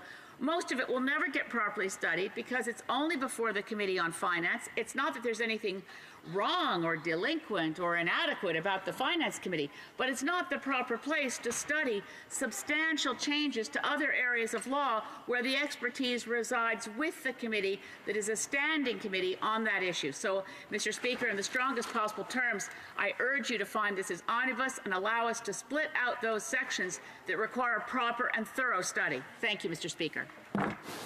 I want to thank the honourable member, and that will be taken under advisement. And as I was mentioning to the member for Vancouver East, we'll be getting back to the chamber in due time, or as soon as possible. Orders of the day. Government bills. Commons. consideration at second reading of Bill C-97, Budget Implementation Act 2019. Mr. Sajjan, seconded by Ms. Chager, moves that. I'm sorry. Oh, I'm sorry. Mr. Sajjan, for Mr. Morneau, seconded by Ms. Chager, moves that Bill C-97, an act to implement certain provisions of the budget tabled in Parliament on March 19, 2019, and other measures, be now read a second time and referred to the Standing Committee on Finance. Debate. The Honourable Parliamentary Secretary to the Minister of Finance. Thank you very much, Mr. Speaker. It is my privilege today to contribute to the debate on Bill C-97, the Budget Implementation Act. This act would implement important measures in our 2019 budget, which the Minister of Finance tabled last month in this House. Budget 2019 comes at a time when Canada's economy is strong. Thanks to the hard work of Canadians, more than 900,000 jobs have been created since 2015, most of them full-time. Unemployment is at 40-year lows. New jobs are being created across the country, but many of these new, well-paying opportunities require a level of education or skill set that people don't have the time or the money to get. Many Canadians feel like they are missing out. Today's young people who are striking out into the job market are hoping to get their first full-time job, one that pays well and gives them a good start to their working life. Mr. Speaker, that's why Budget 2019 has a particular focus on the challenges faced by young Canadians. Young Canadians are more diverse, educated, and socially connected than ever before. Like all Canadians, they want the chance to work in a good career, buy a home, and build a better future for themselves, their families, and their communities. Whether at town halls or during online discussions, young Canadians have delivered the same message to the government. Invest in a plan that helps youth overcome the barriers to their success, and our government has listened. With Budget 2019, our government is making strategic and responsible investments to address these challenges and provide young Canadians with access to opportunities that position them for well-paid jobs today and tomorrow, make it easier for them to have better access to home ownership, and help them thrive. And just as our government helps more children get the best start in life with measures like the Canada Child Benefit, which has helped lift nearly 300,000 children out of poverty since 2015, it remains equally focused on what comes next for young people, whether they seek to purchase a first home, enroll in university or college, or start their career. Measures that seek to address those issues are what I'll be speaking about today. Because Budget 2019 isn't just a plan to create jobs, it's targeted help where people need it the most. You can see that approach when it comes to housing, Mr. Speaker. Many Canadians might feel that because of high house prices in some of Canada's largest cities, buying a home is increasingly out of reach. We know that young people especially are being priced out of some house and condo markets. Average home prices today are about 8 times larger than the average full-time incomes for Canadians aged 25 to 34. That's markedly different from a few decades ago when they were about 4 times larger. To address the difficulty that young families may be having in buying their first home, through Bill C-97, Budget 2019 proposes a new first-time homebuyer incentive.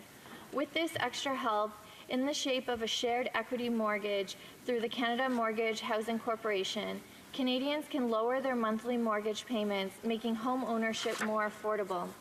The incentive would provide funding of 5 or 10% of the home purchase price for existing or new homes respectively, with no ongoing monthly payments required. The program is expected to help approximately 100,000 Canadians buy homes that they can afford. Through Budget 2019 and Bill C-97, Our government is also increasing the home buyers plan withdrawal limit for the first time in a decade. This would provide first-time homebuyers with greater access to the registered retirement savings plan savings to buy a home. Specifically, the budget proposes to increase the HBP withdrawal limit to $35,000 from the previous $25,000 limit. Mr. Speaker, young Canadians are the main beneficiaries of the new first-time homebuyer incentive. And of the increase in the withdrawal limit of the homebuyers plan, they are the Canadians who are especially like to be prospective first-time homebuyers and to live in urban centers where affordability gaps are pronounced. These two measures to make homeownership more affordable for Canadians are the next step in our national housing strategy included in the bill we are debating today. And for more affordable rental units in areas with low vacancy, Budget 2019 would also expand the rental construction financing incentive, helping build more affordable rental options for Canadians to live near where they work or study, and tackling homelessness across the country through the Reaching Home strategy. Mr. Speaker, our government also believes in doing its part to make sure young Canadians can access the post-secondary education they need to get the jobs they want. Our government is committed to making post-secondary education more affordable for students and to helping young Canadians pursue higher education without the undue financial burden that often comes with post-secondary learning. While Canada is among the most educated countries in the world, too many Canadians still face barriers that prevent them from pursuing post-secondary studies or skilled trade programs. This is why, since 2015, our government has helped make university, college, and apprenticeship programs more affordable and accessible. From boosting Canada student grants to lowering the interest rate on Canada student loans to improving access to loans for vulnerable students, our government is making sure more young people have the opportunity to go to university or college. With Budget 2019, the government is taking new steps to help Canadians access post-secondary education. Budget 2019 proposes to lower the floating interest rate on Canada student loans to the prime rate, helping close to 1 million borrowers who are repaying their student loans and saving the average borrower approximately $2,000 over the lifetime of their loan. In addition, Budget 2019 has proposed to waive interest payments during the 6-month grace period after graduation, helping approximately 200,000 borrowers every year transition successfully from their studies to work. To make these student loans more accessible, a modernized Canada Student Loans program will better respond to the needs of vulnerable student borrowers. The investment in Budget 2019 includes increased supports for students with permanent disabilities, as well as the introduction of interest-free and payment-free medical and parental leave for student loan borrowers. Also, Budget 2019 proposes to expand parental leave coverage for post-secondary students and postdoctoral fellows who receive federal granting council funding from 6 months to 12 months. This will help parents to better balance work obligations with family responsibilities such as childcare. When combined with the government's previous investments in student financial assistance, Budget 2019's proposals respond to the reality of rising tuition costs, living costs, and the changing nature of work faced by today's students and youth. And they go far to help achieve the goal of making higher education more affordable.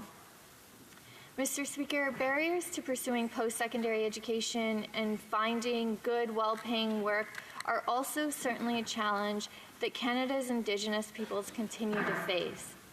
Engaging more Indigenous people in the workforce would boost economic outcomes for the nearly 1.5 million Indigenous Canadians, as well as spur economic opportunities and raise living standards for all Canadians.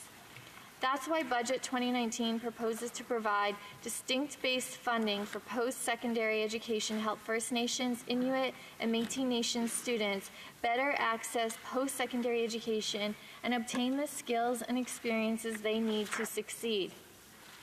Work placements, experience, and apprenticeship, Mr. Speaker, beyond the cost of post-secondary education is another reality many young Canadians face.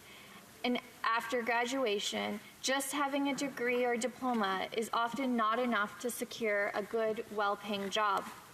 They want more opportunities to learn while they work and to work while they learn. This is why our government is committed to helping young Canadians find relevant on-the-job experience and employer-relevant skills that will help to ensure a smooth transition into the workforce. Budget 2019 supports this commitment by proposing to provide more on-the-job learning opportunities for young Canadians who want relevant real-world work experience. The government would do this by extending the Student Work Placement Program as part of a plan to create up to 84,000 new student work placements per year by 2023-24. This will be a significant step towards ensuring that 10 years from now, every young Canadian who wants a work placement will be able to get one. At the same time, Mr. Speaker, by providing partnerships with businesses to support work placements through the Modernized Youth Employment Strategy, the government will help more young people develop new skills and obtain professional experience earlier. The proposed Modernization Youth Employment Strategy will have the aim of ensuring that all young people have access to the supports they need, including enhanced supports for young people facing more serious barriers to joining and staying in the workforce. Furthermore, in an increasingly global economy and labor market, Canadian youth need to develop a range of skills, many that are best fostered through international experiences such as traveling, studying, and working overseas. Building on the commitment in the 2018 Fall Economic Statement to develop new international education strategy, Budget 2019 proposes to support Canadian post-secondary students and young people pursuing opportunities to travel, study, and work abroad. The government is also acting to attract more top-tier foreign students to Canada by promoting Canadian educational institutions as high-caliber places to study. In addition, Budget 2019 includes measures to encourage more Canadians to pursue volunteer opportunities.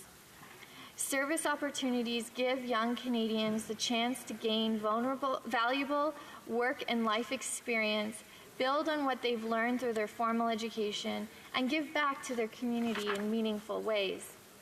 To encourage and support more service opportunities, in January 2018, our government launched the design phase of the Canada Service Corps, a youth service initiative. The expanded Canada Service Corps proposed in Budget 2019 will help young Canadians serve their communities while gaining valuable skills and leadership experience. This includes supporting the creation of up to 15,000 annual volunteer service placements for young Canadians by 2023-24, and of the 1,000 annual individual grants for self-directed service projects. The investment in Canada's Service Corps will also address barriers to participation in service identified by underrepresented youth with new incentives and program supports co-created with young people. Budget 2019 also proposes to improve access to mentorship, learning resources, and startup financing to help young Canadian entrepreneurs bring their business ideas to life and to market through Futurepreneur Canada. Mr. Speaker, these initiatives are just some of the many actions our government is taking to help more young Canadians get quality education and valuable experience as they build a future for themselves. Finally, Mr. Speaker, I'd like to speak about the subject which is too often overlooked, and that is the mental health of young Canadians.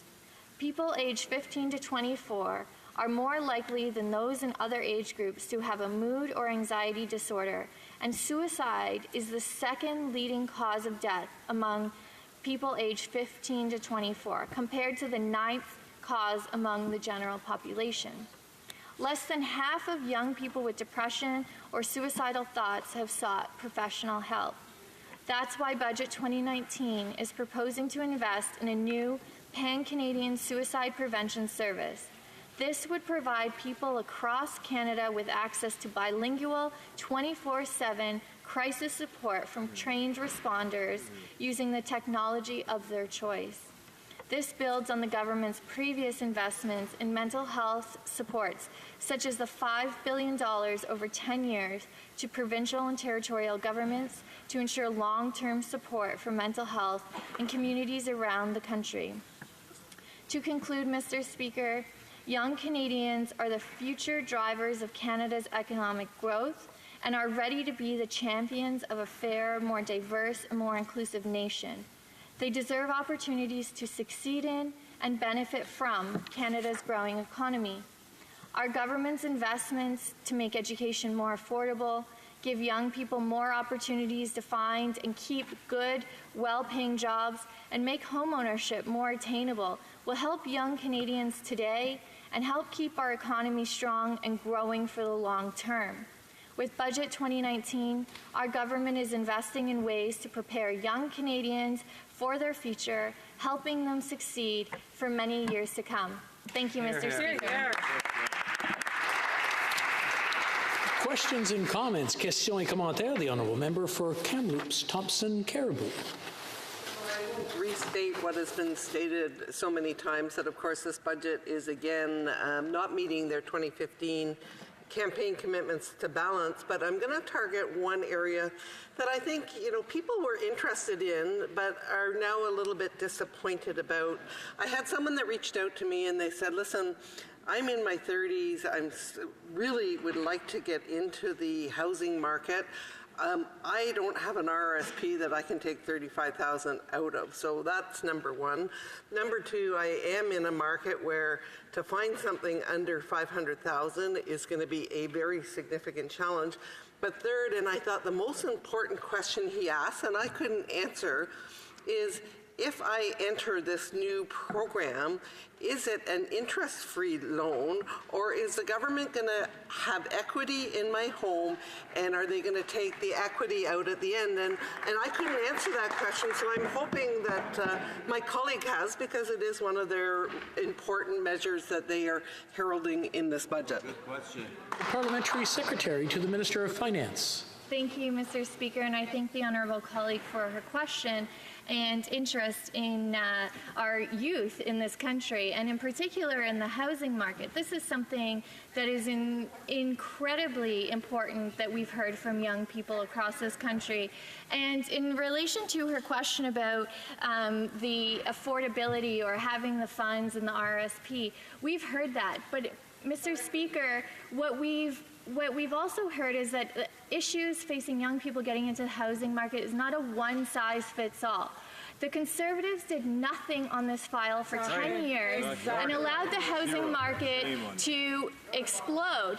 And so, Mr. Speaker, what we're doing is we're addressing the concerns by people who are able to afford more in their RSPs. We're also increasing rental units. We're also creating the Canada Mortgage Housing Corporation new incentive, which is an incentive that is actually going to reduce individuals' monthly housing costs. The Conservatives left our economy in such a state, and we saw that there were the household debt was continued to increase. In terms of the specific details of the CMHC plan, those packages will be developed, and as it said in the budget, will be developed very soon, and those details will be forthcoming. Questions and comments. Questions et commentaires. L'honorable député de... The Honourable Member for Sherbrooke. Thank you, Mr. Speaker. I want to thank my colleague for her speech. And I should mention that this is a budget bill today that is kind of a last chance Budget Implementation Act. They're proposing a bill of half measures, really, that doesn't go as far as what Canadians would expect from this government. And that's particularly when it comes to the environment. Now, the budget of March 19th says very little about climate change or about energy transition.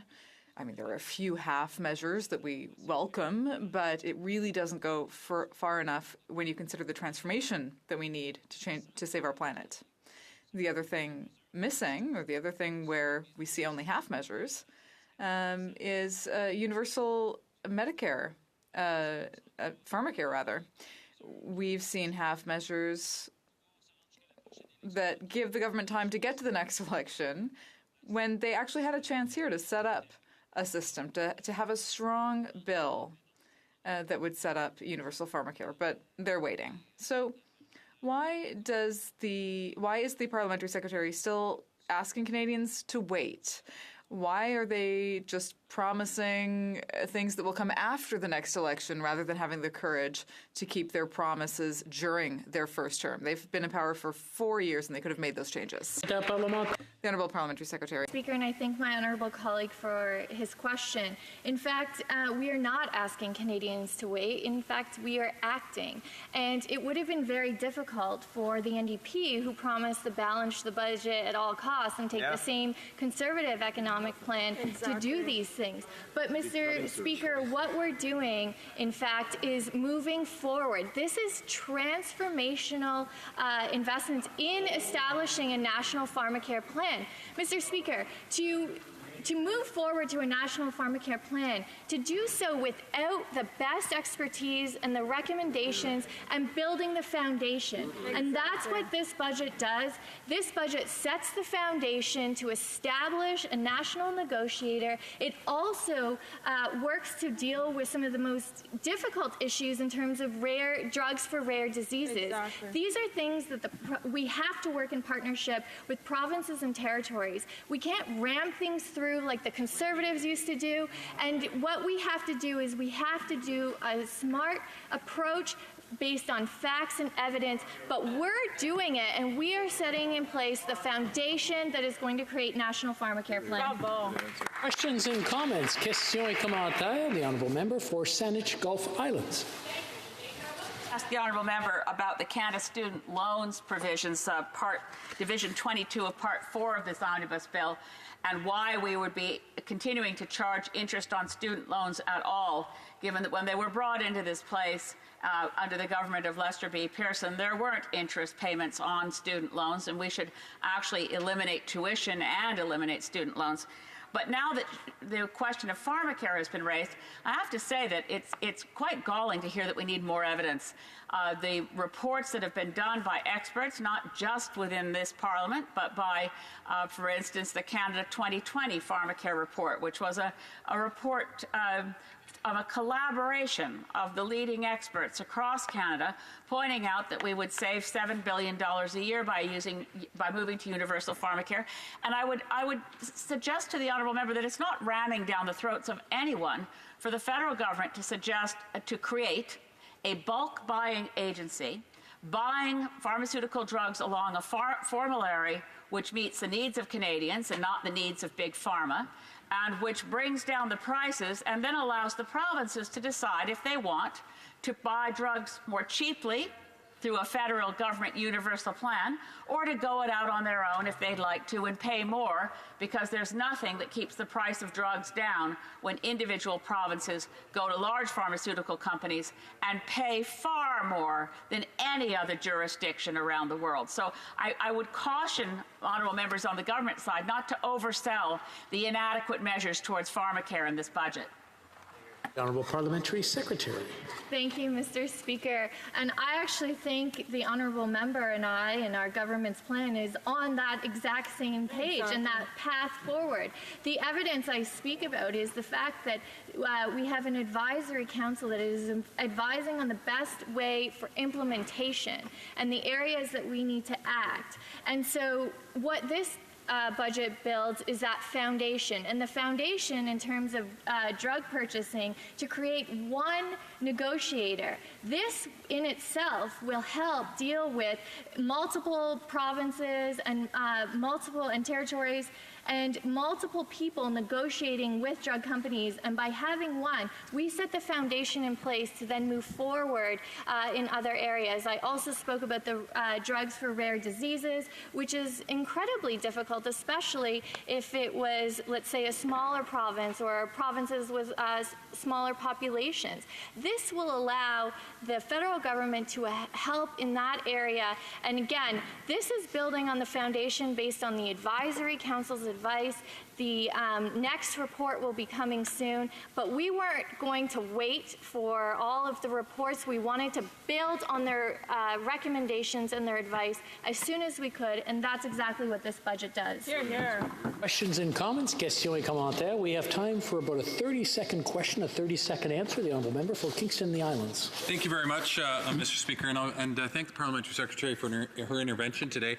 And going back to the first part that she was talking about, specifically about home ownership for younger people, younger Canadians, we know specifically that more and more millennials are starting to see, or starting to not realize that they might have the potential to have home ownership. They start looking at renting as what they will do forever, and it is so important that we start to move towards home ownership and getting millennials in a position where they can actually benefit. And I'm wondering if the Parliamentary Secretary can see the long-term benefit and comment to the long-term benefit of the home ownership by millennials. The Honourable Parliamentary Secretary in 25 seconds or less, please. Thank you, Mr. Speaker. And I appreciate my honourable colleague from Kingston and the Islands for his question. This has been, he's absolutely right. This is an incredibly difficult issue for young people, in particular millennials, not being able to access home ownership. Home ownership for many Canadians is their largest investment, and we want to make sure that young people have access to the housing market as well. Order. À l'ordre, conformément à l'article 30. It's my duty, pursuant to Standing Order 38, to inform the House that the questions to be raised tonight at the time of adjournment are as follows. Member for Vancouver East, Human Rights. The Honourable Member for Drummond, Official Languages. The Honourable Member for Saint-Hyacinthe-Bagotte, Telecommunications. Resuming debate, reprise du débat. The Honourable Member for Renfrew, Nipissing, Pembroke. Mr. Speaker, as the Member of Parliament for the snowy Upper Ottawa Valley riding of Renfrew, Nipissing, Pembroke, it's an honour to be the representative in this place. In 2019, there's a sense among Canadians, the promise of progress, the idea that with hard work, everyone can build a better life, is no longer true. The greatest threat to Canada's prosperity today is government, not climate change. Any government, any country faced with massive government interference can be brought to starvation. Blaming poverty on climate change not only lets this government off the hook for bad policy, but also encourages the enactment of harmful, inhumane policies. Today's poverty has little to do with climate change. The most commonly held characteristics of affluent countries are greater personal liberty, private property rights, the rule of law, and an economic system closer to capitalism than to communism. That's the recipe for prosperity. The first thing that hits Canadians when they look at the budget documents is no plan for balanced budgets. This is a socialist budget. Economists and the marketplace are telling Canadians we'll be in a recession within the next 12 to 18 months. That will significantly impact the underlying projections the budgets are based on. That and the fact that this government has been wildly spending at a time when Canada should have continued with a balanced budget policy that was left to them by our previous Conservative government.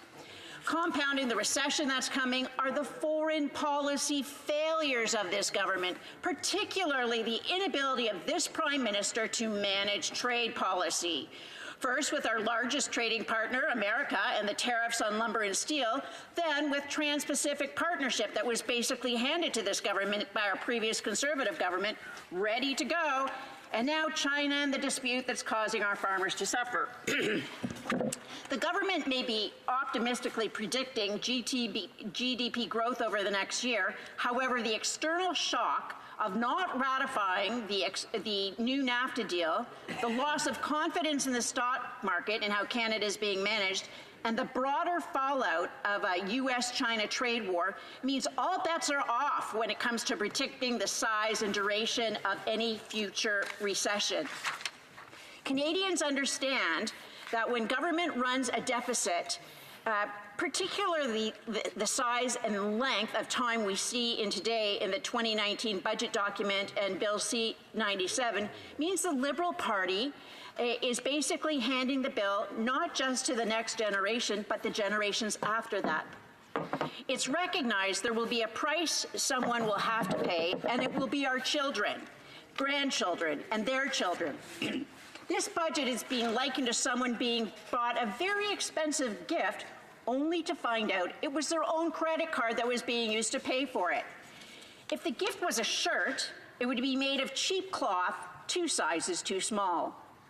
People who live in Ontario have seen this all before.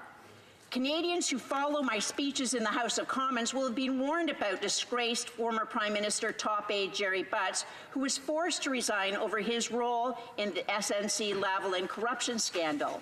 As a principal political operative for Dalton McGuinty, and whatever backroom dealings he had with McGuinty's defeated party replacement, by trashing the Ontario economy, disgraced former PMO operative Gerald Butts can share the credit for the Toronto Liberal policy of heat or eat, and that's among seniors and others on fixed incomes. In Ottawa, heat or eat refers to the carbon tax. Whom Canadians would not be as familiar with is Butts' close buddy, Ben Chin, until the SNC-Lavalin scandal exposed his backroom role in that sordid affair. During the former Attorney General's testimony before the House of Commons Justice Committee, she mentioned 2 names. The disgraced Jerry Butts was mentioned 5 times, and the now infamous Ben Chin 7 times. In Ottawa, Ben Chin is Chief of Staff to the Finance Minister. In his role as political commissar, as it was made clear during the SNC-Lavalin testimony, Ben Chin is there to promote the interests of his party over the good of Canadians. This is a critical point to raise during the budget implementation debate, as Canadians need to be aware of Ben Chin and whether the interference role he had in Toronto is now happening in Ottawa, and at what scale. Mr. Chin joined the Finance Minister's office as senior advisor and worked with the minister on the rollout of the government's 3rd budget. The decision to hire Mr. Chin for the top position in the Finance Minister's office suggests a desire on Gerald Butts' part for an individual to keep close tabs on the Finance Minister. That change marked the 2nd significant staffing move in the Finance Minister's office. Previously, the Prime Minister's policy advisor, Justin Towe, another Butts confidant named in the SNC-Lavalin scandal, was shifted from the Prime Minister's office to take over as policy and budget director for the Finance Minister. Ben Chin played the same role with former Principal Secretary Gerald Butts in Toronto in the disgraced Dalton McGuinty regime. Run interference. I quote from the well-informed observer of the blog Energy Perspectives, Mr. Parker Gallant. For the benefit of those who didn't follow Ontario politics during the McGuinty Wynne era, it's worth pointing out both Jerry Butts and Ben Chin played significant roles in Ontario, especially the ill-fated electricity file. Butts is credited as the mastermind behind Dalton McGuinty's election as Ontario's premier. Butts was, according to the Toronto Star, the man they call the brains behind the operation and the policy architect of the Liberal government since 2003. Butts left the McGuinty government in mid-2008 after he and the Ontario Liberal Party set the stage for the Green Energy Act. Butts went on to lead the World Wildlife Fund for 4 years before joining the Prime Minister as his political advisor. Ben Chin, engaged as a policy advisor to Dalton McGuinty, was the McGuinty candidate chosen to run against the NDP's Peter Tabuns in a by-election in 2006. Chin lost, but returned as senior advisor to Premier Ginty's office, where he again worked for Jerry Butts. Chin left for the private sector and a short while later was hired back as Vice President Communications for the Ontario Power Authority. The OPA was the creation of Dwight Duncan when he was McGuinty's Minister of Energy and became the Crown Corporation to enact the myriad of things mired in the Green Energy and Green Economy Act. Chin later became embroiled in the gas plant scandal as the Premier's principal contact with the negotiating team dealing with TransCanada et al. On compensation issues related to the cancellation. Ontario ratepayers know how that turned out. While Chin occupied his position with the Ontario Power Authority, former executive director of the environmental group Pollution Probe Tom Adams and I were investigating the gas plant scandal by reviewing thousands of documents. The following reveals some of our findings in an article I wrote about the smart grid and a Brad Duguid directive.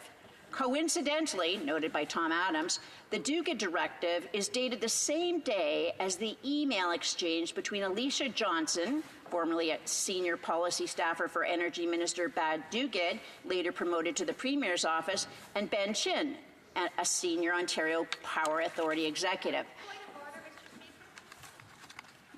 Point of order, the honourable member for Saanich Gulf Islands. I am really finding this research fascinating, and I do find it fascinating, and I've been watching Ben Chin's association with the Christy Clark government BC. I just am not yet seeing a connection to the bill that we're currently debating, and I wondered if the member, I mean, I really find it interesting. I'm not being facetious. I just realized it had nothing to do with Bill C-97.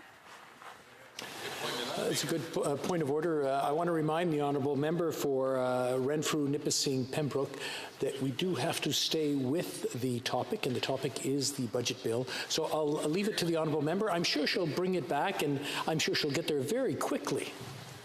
Yes, Mr. Speaker, I will. The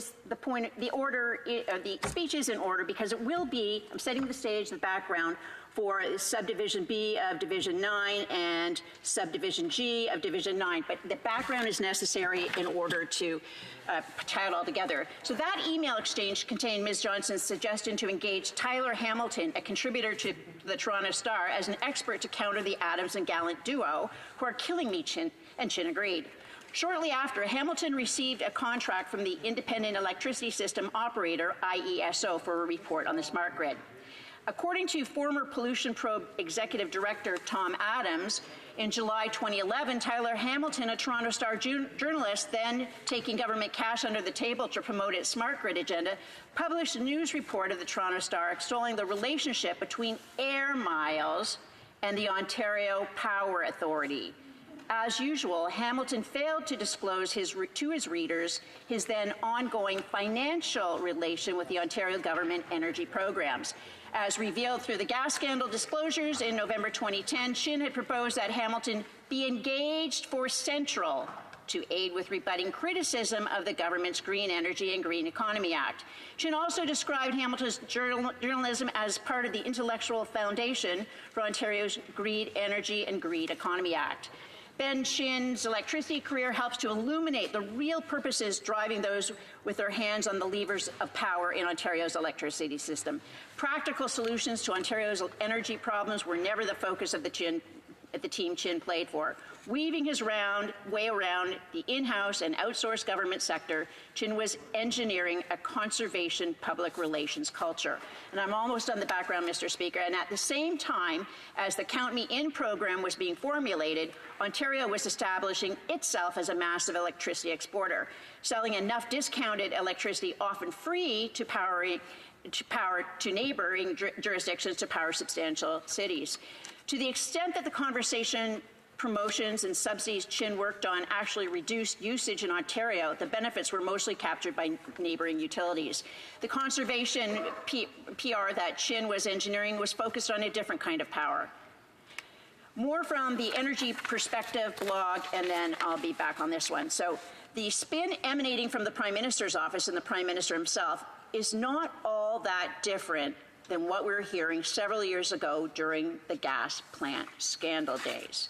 Those two unelected individuals, Butts and Chin, originally involved in the Ontario electricity muddle, now find themselves named as 2 out of 11 of the bullies pressuring the former Justice Minister to grant SNC-Lavalin a DPA deferred prosecution agreement.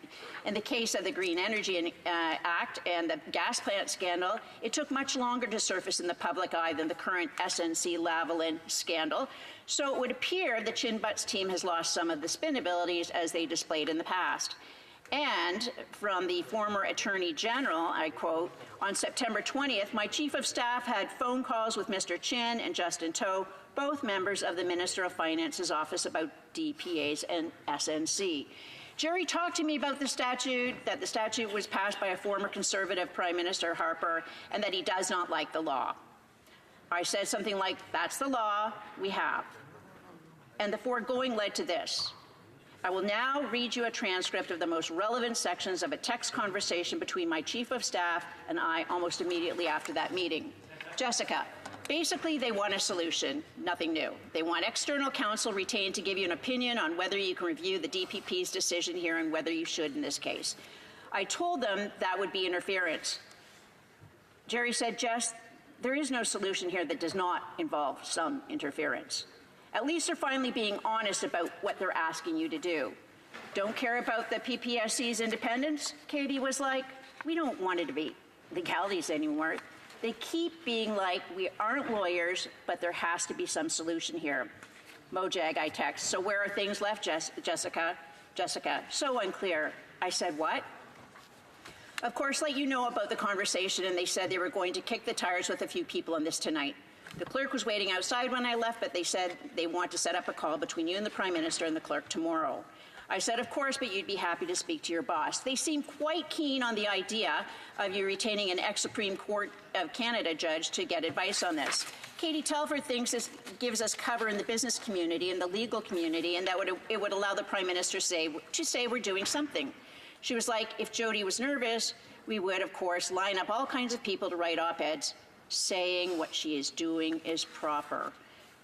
The foregoing highlights the unmitigated gall of two unelected individuals who, for whatever reason see themselves as kingmakers, much as they did in the McGuinty government. The honourable member for Winnipeg North has a point of order. Yes, Mr. Speaker, on a point of order, we went through many hours of budget debate where it was then explained that there's some latitude that's given to members in addressing the budget debate.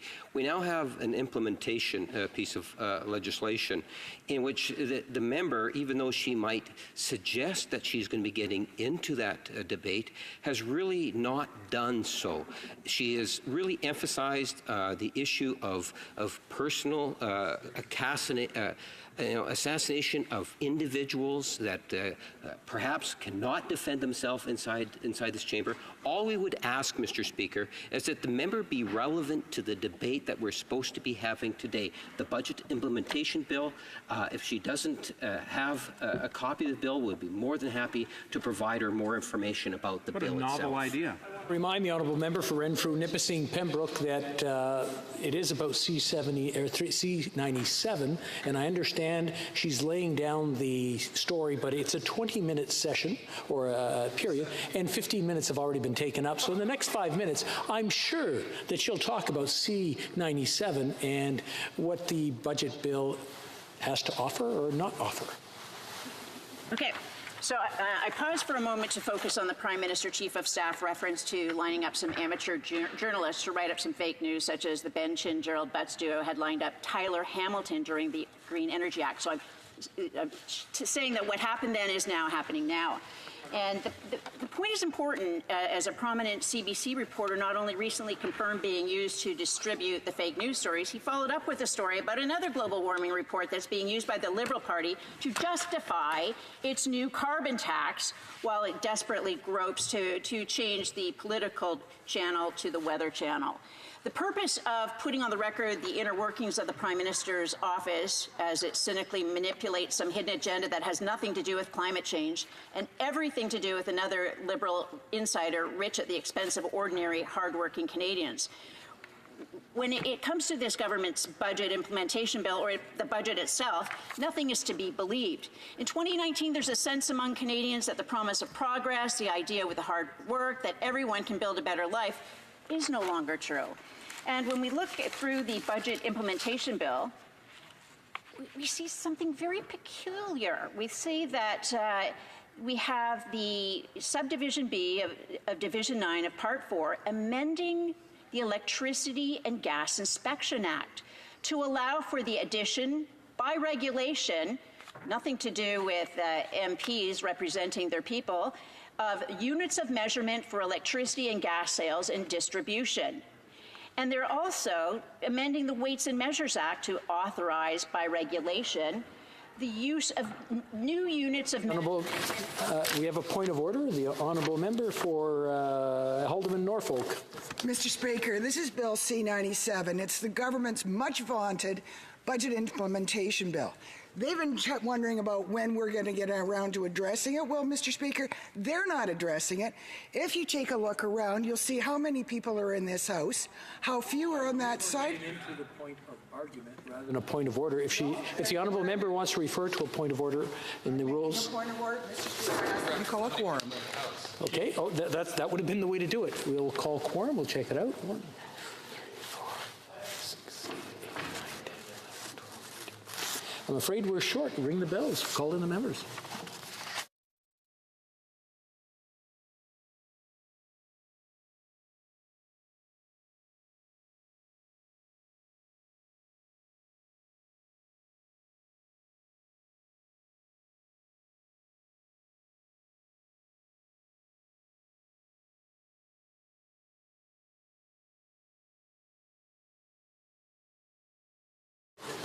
I believe we have quorum. Resuming debate. The honourable member for Renfrew, Nipissing, Pembroke, who has 1 minute and 58 seconds remaining. Mr. Speaker, it's quite curious that in a budget bill they are changing the weights and measures and standards, and we'll get back to that a little bit later. But already there has been feedback from my riding on these budgets, and I'm going to read a couple of letters that I received which directly relate to the budget itself and what's being cast upon Canadians. And it says, "Dear Minister," this is the Climate Change Minister, "please send me the forms to apply for a climate change action grant for our recent purchase of a new refrigerator for our home. Be assured we purchased it for the sole purpose of saving our planet from the ravages of global warming. Our new fridge will allow us to stock up on food since the carbon tax has impacted our ability to travel to Renfrew to shop for the necessities of life.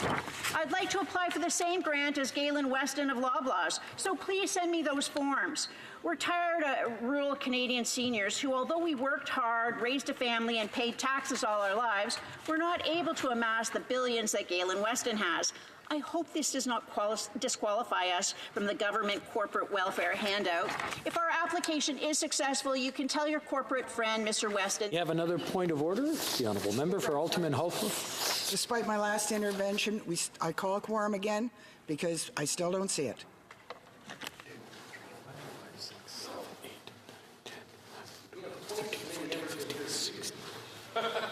We don't have quorum. Please ring the bells.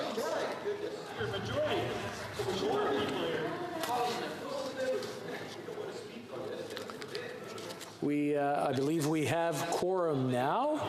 The honourable member for Renfrew, Nipissing, Pembroke has 41 seconds coming her way. Application is successful, you can tell your corporate friend, Mr. Weston, that we will promise to use this government welfare to buy and store only at Loblaws bread and our new climate action fridge at whatever price he fixes it at. You can also assure Mr. Weston that if Loblaws is fined for tax evasion, no Trudeau DPA, his dollars will go to a good cause through the trickle-down effect of our new climate change action fridge. I trust that pandering to your friend, Mr. Weston, will help our application. I look forward to seeing you at the ballot box in October. Thank you. And cheers from Griffith, Ontario. How am I doing so far? Okay, well, I'll continue on during questions and comments. Thank you, Mr. Speaker.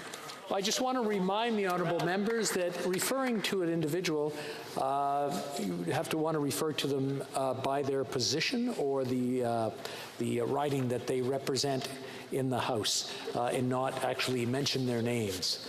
Questions and comments. The honourable member for London North Centre. Thank you very much, Mr. Speaker. It's a simple question to the member opposite because she focused just now on talking about issues relating to climate change. Specifically, though, does she believe in climate change? Does she believe in the fact that the planet is getting warmer? And does she believe that human activity is primarily responsible for it? It's a simple yes or no question, Mr. Speaker. The honourable member for Renfrew, Nipissing, Pembroke. Well, thank you, Mr. Speaker, because a number of my constituents have commented on that exact same issue, and they're saying, "Dear member, I'm trying awfully hard to be nice towards a certain individual who thinks he's the king and ruler of Canada. Can you tell me in this budget implementation bill, since when is it legal to charge a tax on top of a tax?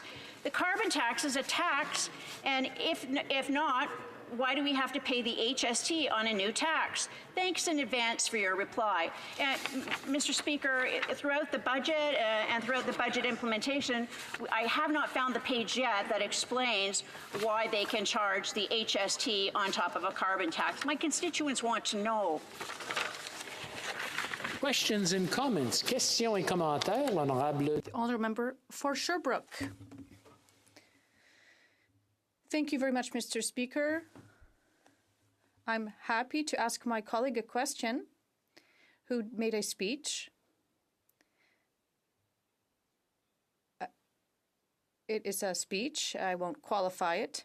But I'd like to make a comment on the fact that this is the last opportunity for the government to implement its budget plan, because it's now spring 2019, and this is probably the last budget implementation act. And I'm wondering if she, like myself, is disappointed because the government did not fulfill its promise of eliminating or limiting share buybacks, as it said in the budget announcement. It benefits the wealthiest members of our country in a disproportionate fashion. And we're wondering why this is not in the Budget Implementation Act. I'd like to know what her opinion is on that. The honourable member for Renfrew, Nipissing, Pembroke. Speaker, I'm not the government yet, so I can't say why something is or is not in the budget, but I would like to draw to the attention of my landowners who are always very interested in what the government is doing. There's a special subdivision D, and it amends the Seized Property Management Act, and it goes on to talk about the consultative services and how they're going to teach more bureaucrats and managers how to seize property. I'm wondering if that's in anticipation of more people who are going to lose their home and lands as a consequence of the carbon tax. But I do also want to talk about this aspect of going to amending the Weights and Measures Act and using a different form or unit of measure for electricity, and wondering if it has anything to do with the United Nations move towards having a carbon currency. Questions and comments. Questions et commentaires. The honourable member for Saanich, Gulf Islands. Thank you, Mr. Speaker. Although it wasn't the subject of the Omnibus Budget Bill C-97, I really was fascinated by the member for Renfrew, Nipissing, Pembroke's search through the individuals who are part of the tentacles of SNC-Lavalin. I've been following this too, and I'm very concerned that regardless of what party is in power, they seem to have a full grip. So, for instance, and I wonder if she could comment on the role of Gwyn Morgan, who is a very strong confidant and supporter of our former Prime Minister, Stephen Harper, whom Stephen Harper put forward to be the chair of the Public Appointments Commission, and who, of course, was the chair of the board of SNC-Lavalin during all of the alleged Libyan affairs, including also being the chair of their board of governance, or of the appointment of Arthur Porter to the highest position of trust in the land by former Prime Minister Stephen Harper to be chair of the Review Committee for the Security Intelligence Commission, CSIS. That appointment, of course, I mentioned relation to SNC-Lavalin because, as we all know now, Arthur Porter was a co-conspirator with SNC-Lavalin in the bribery case involving the Montreal Hospital. My concern here, and I wonder if the honourable member shares it, is that regardless of who's in PMO, SNC-Lavalin seems to know who to go to get what they want. Well, member for Renfrew, Nipissing, Pembroke. Okay, thank you, Mr. Speaker. But I know that the member who just spoke is really passionate about the UN and carbon in the atmosphere. And she was at the UN back in the 90s, as she so often tells us. And there was a person, an individual called Judith Hanna, who wrote for a New Scientist. And she said, for those keen to slow global warming, the most effective actions are in the creation of strong national carbon currencies. So what I'm trying to glean from this Budget Implementation Act is whether or not that relates to the needed amendments to measure electricity differently and other weights and measures. And there was a further description of what this carbon currency would look like, because it looks like with this budget implementation bill, we're changing the way the whole economy is going to work. It's going to be on an energy-based system as opposed to a market-based system.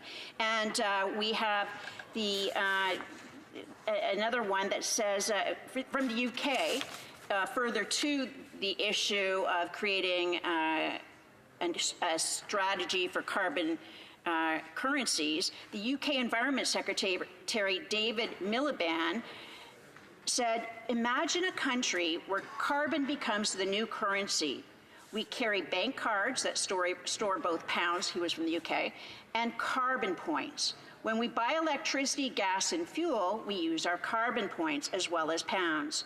To help reduce carbon emissions, the government would set limits on the amount of carbon that could be used. So is the government, and this is again something I'll be hoping I can glean from this document, working and going towards allocating or rationing energy per individual in the future, at least for the common everyday person? We know that would never apply to the jet set where they can blow as much carbon into the air with their jet fuel. And comments, questions et commentaires, the Honourable Member for Winnipeg North. Yes, thank you, Mr. Speaker. I have a fairly straightforward question. You know, today is Daffodil Day. And Daffodil Day is about hope and educating, encouraging Canadians to give contributions to Canada Cancer Society. And in this budget, there is a $150 million commitment towards the Terry Fox Research Center. And I'm wondering if the member can indicate whether or not she supports that initiative. Member for Renfrew, Nipissing, Pembroke. I'm so happy that my greatest fan mentioned the Daffodil campaign right now. As a matter of fact, last week when I was in the riding, I was sitting in the Scotiabank collecting donations and providing daffodils to the kind donors. So what many people said is this is all I can give because I'm so strapped because of the high taxes. So one of the best things we can do is leave money in people's pockets so that they have the money to donate themselves, and they've got that spirit of giving, rather than having organizations depend on government for the handouts when it so feels like giving them. Questions and comments, questions et commentaires. The Honourable Member for Winnipeg, I'm sorry. Costa Bay's Notre Dame, or Central Notre Dame, about a 45 second question. I know hopefully a 45-second answer. I know the Honourable Member had qualms with the Paris Accord. Her party voted for it. She voted against it. I was wondering if she'd like to have a chance to talk to that. Member for Renfrew, Nipissing, Pembroke, 1 minute or less, please. Mr. Speaker, I know that the great anticipation that awaits the government for our leaders' unveiling of our environmental plan. And there's much reason for that anticipation. We're going to meet whatever standards we need in terms of making sure that the air, the water, and our land is free of pollution. Thank you. Before resuming debate, I want to remind the honourable members that for the gentlemen in the room or in the chamber, a tie is required when they ask a question, and sometimes even the speaker overlooks that, but I'll be looking out for that in the questions to come. The honourable member, reprise du débat dans la députée. Resuming debate, the honourable member for Sherbrooke. Thank you, Mr. Speaker. It's a pleasure to be able to speak also in this debate, which started on C-97, which is another Budget Implementation Act from the Liberal government, and it's the first opportunity I have to speak as the critic of finance critic for the NDP. So I'd like to thank once again my leader for his confidence. So I'll be able to help our party on fiscal and economic matters, as I did in my role as the critic for national revenue. So we've been asking for greater social, environmental, and tax justice for quite some time, and this is very important. But unfortunately, I have to confess that this bill clearly falls short of expectations on our side of the House and also those of Canadians. We could have expected more from the Liberal government, which is not delivering the goods as promised during their last election campaign. So we're disappointed, particularly because this is the last Budget Implementation Act from the Liberal government. So it's their last opportunity to really implement their proposals and initiatives to move our country ahead. So I'm very disappointed to see that many initiatives that were promised by the Liberal government are not included in this bill. So these are promises that were not fulfilled by the Liberals, and they're making Canadians wait once again for important measures, good measures that will improve the lives of most Canadians. So we're very disappointed. There are so many measures, it's very difficult to address all of them in such a large bill. I'd like to echo the remarks made by the member for Vancouver East, who talked about this being an omnibus bill. I echo those remarks. I, too, will reiterate that this is an omnibus bill, given the diverse nature of the pieces of legislation affected in it. Many of the measures, as mentioned, don't appear in the budget statement that was made in this chamber on the 19th of March. So, Mr. Speaker, I hope that you'll take this into account and that it fulfills the criteria. Parliamentarians, I hope, will have an opportunity to vote on separate aspects of the bill. I hope that we can do our jobs properly and vote on the diversified measures contained in this bill. It's difficult for members, and I'm sure that my colleagues will agree, to vote on such a broad range of measures. We can agree with some and oppose others, and we have to make a choice. There may be measures that are good but associated with the poor measures in the bill, and we'll have to oppose the document in its entirety. So I hope the Speaker will see the need for splitting the bill for the votes so that we can better represent our constituents on these important issues. I hope that we will reach a good decision on that. Now, let's get back to the bill as such. As I said earlier, it misses its target, and once again, it simply continues doing what we've seen in the past. This has become more and more obvious in the last months. Its government is focusing first and foremost on its rich friends, lobbyists in this country who have direct access to the Prime Minister's office. And when they ask for something, when they knock on the door, when they call the Prime Minister's office, just takes a few seconds and they're given everything they ask for. And everything is done to satisfy them. And this bill is a continuation where the Liberals are supporting their friends, people supporting them, lobbyists, SNC-Lavalin, like we've seen, Loblaws.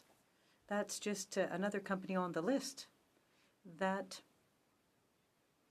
The Liberals have supported KPMG, pharmaceutical companies who have influence in the Prime Minister's office, Kinder Morgan, that got $4.5 billion they pocketed in its head office in Houston. Mr. Speaker, it's a large company that pocketed all that money, taxpayers' money. So the government did that. This bill is a follow-up. It follows on the heels of the government's tendency to help its friends. And it doesn't help ordinary Canadians, average Canadians who are working hard, weeks and months on end. They have trouble making ends meet. And look at pharmacare. There are gaping holes in this bill. Medical insurance, drug insurance would be a helpful measure. And for years, in fact, for over 20 years, the governments have been promising a plan like that, a regime. And they keep saying no, no, later. And that's what we heard from the parliamentary secretary. Well, we have to do things properly. We have to examine the file. We need to do so before we take action. We have to prepare the groundwork and establish the good conditions. We need a panel of experts in order to implement a universal pharmacare plan.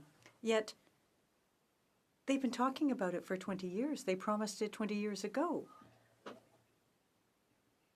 It should be done. It should have been implemented already. It should have been done a long time ago, and we're faced with a government that repeats, no, no, it's too soon to take action, that the conditions are not conducive, that we have to wait. People back home in Sherbrooke, and people have come to see me, in fact, in my office, and they said they can't get the medication they need. They have to make a choice.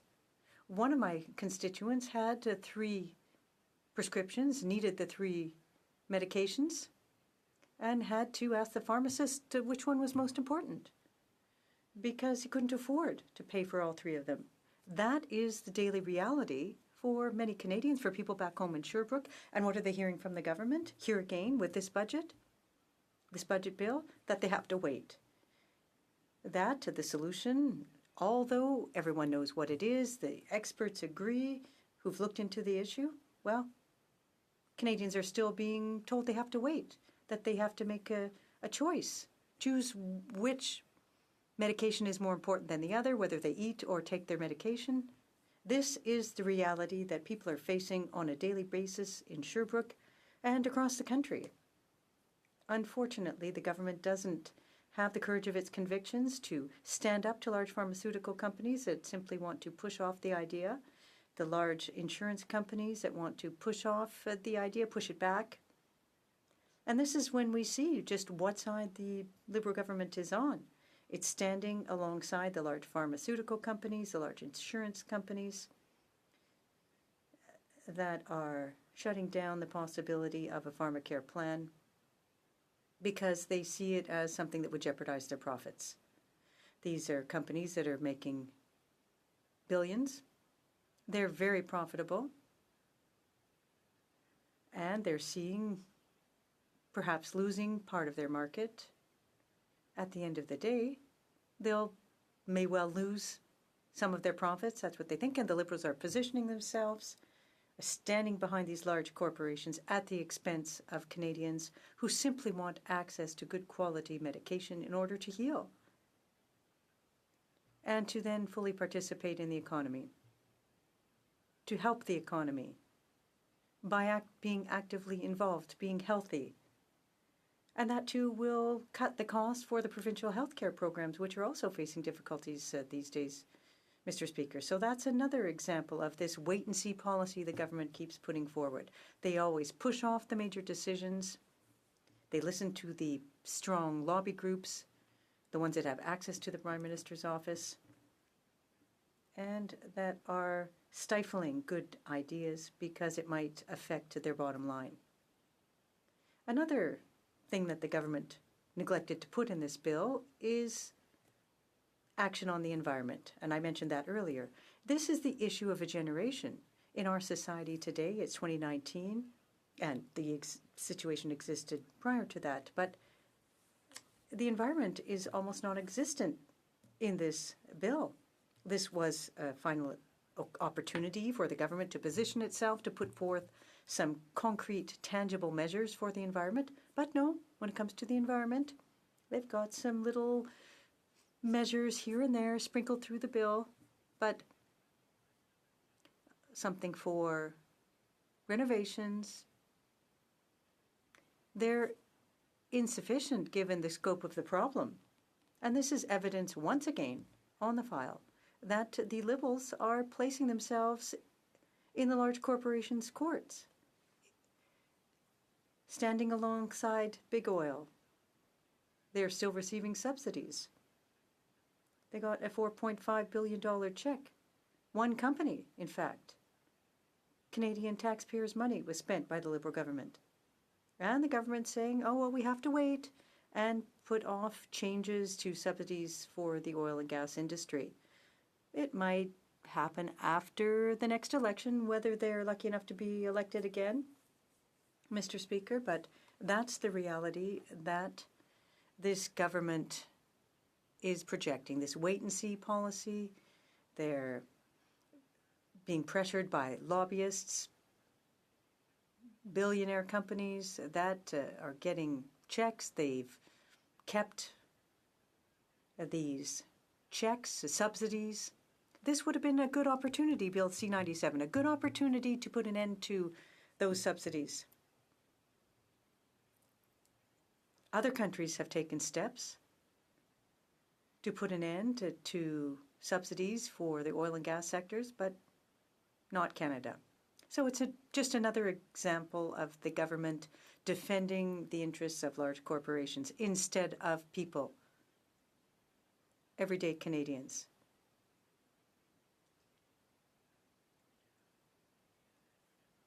The most recent example of this fact is the $12 million. It's a significant amount, Mr. Speaker, $12 million. It's a significant amount, and it went to a very profitable corporation, Loblaws, Mr. Speaker. Now, that again shows the government's choices when it comes to climate change. They're investing in corporations that have all means available to them. If we look at a company, if there is a grocery store chain that can afford to buy fridges, it's Loblaws. There are other Canadians who are having trouble making ends meet. They want to have good working conditions, pay their employees well. There are small companies that are struggling, and they see the government giving money to a large corporation like Loblaws to replace fridges. It's so frustrating for taxpayers, for small grocery stores, small businesses that want to become more green, that want to invest, for example, in improving the energy efficiency of their facilities. But they see large companies receiving subsidies in order to upgrade their fridges. Upgrading fridges is a good idea, but I don't think that the government targeted the right company. So that's another example. I'd also like to talk about some other initiatives put forth in this bill that are half measures. Mr. Speaker, sometimes they're a step in the right direction. Others, it's simply a measure that's off target. The first that I'd like to point out is the Access to Homeownership initiative, which enables people to withdraw certain amounts from an RRSP for the purchase of a home. The government has said this is something that will help millennials to buy a home. Now, we acknowledge the importance of that.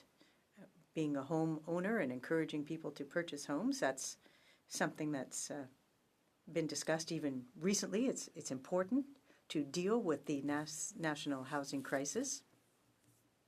It's an important issue, a major issue for the country, but the solution that the Liberals come up with is to allow people to withdraw an additional $10,000 from their RRSP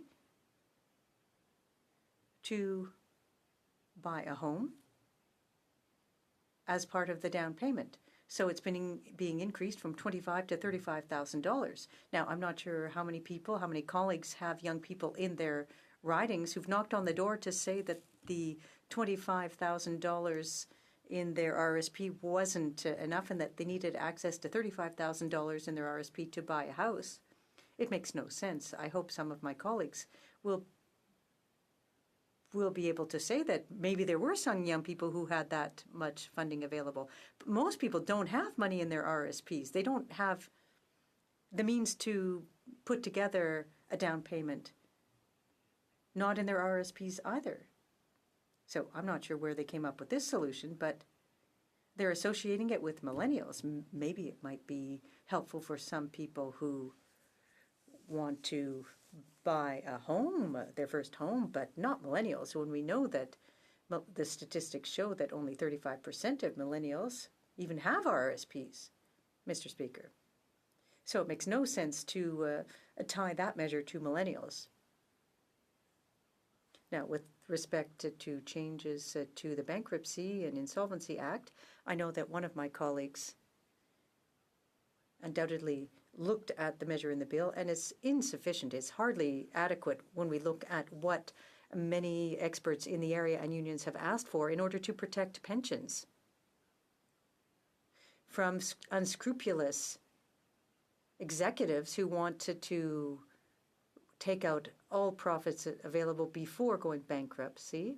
And what we had called for was a readjustment to the creditors. This would have been this was their, in fact, last opportunity to change the order of creditors in order to put employees and their pensions and their benefits at the top of the list.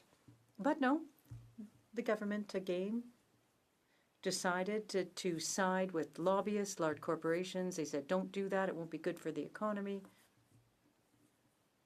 We can't prioritize employees in corporations and companies. That will inhibit investments. So they always yield and give in to lobbyists who show up at the Prime Minister's office, knock on the door, the Sears executives, for example. So here's another example, another missed opportunity. But there's even another missed opportunity with respect to student debt. What's being proposed is to push off the payment of interest. So that's the measure that the government came up with in order to help students who are facing crushing debt levels after they finish their studies. They could help some of those people to buy a home. We talked about that a little earlier, but no, instead, they're going to continue to pay interest payments on their loans that they owe. So this is another missed opportunity. And this was their last opportunity, the last opportunity for the government to do something. But they've just wasted their last chance. They're going to have to tell Canadians again. They'll simply have to wait. And I think that Canadians will realize that after 4 years, what the Liberals say in the next campaign will be worthless, because they had 4 years to implement changes. They had 4 years to honor the promises they made. Clearly, they missed their targets. They are favoring the rich and wealthy Canadians over everyday Canadians who are in need. And it's extremely disappointing and unfortunate. Today, Canadians, everyday Canadians, will face the consequences. They'll simply have to wait in order to have some breathing room. And this is unfortunate. And that's why Canadians will have an opportunity to choose a different economic vision in the next election, a different vision for the country, a vision for the environment, a vision for pharmacare, for housing, a real vision to help people in need. People who will take a stand against large corporations, large multinationals that try to get everything they want from the Prime Minister out of his office. We will be standing and defending Canadians. Comments now. Député de Sackville, Preston, Chiswick, Cook. The Honourable Member. Thank you very much, Mr. Speaker, and I want to thank my colleague for his speech. It's a fairly interesting speech. And I want to congratulate him because I think he really talked about a lot of the good things that the Liberals did in this budget to help people. But what he said is that, they didn't do enough for the environment. But, of course, there's the zero emission, the ships, the cars. Okay, that's good, but it doesn't go far enough. And he said people can't afford to buy drugs. But, he did say that there's an agency being set up that will negotiate prices that's going to save $3 billion. So, he did say some of the good things that we're doing, even though he said that they don't go far enough. So, my question is this. When would you say that it's enough? Is there anything you can see in the budget where you said that we did go far enough? Because you've always said, the things that you've done are good, they're going to help Canadians, they just don't go far enough. So could you at least give me one example of something where we met your expectations? Thank you. The Honourable Member for Sherbrooke. No.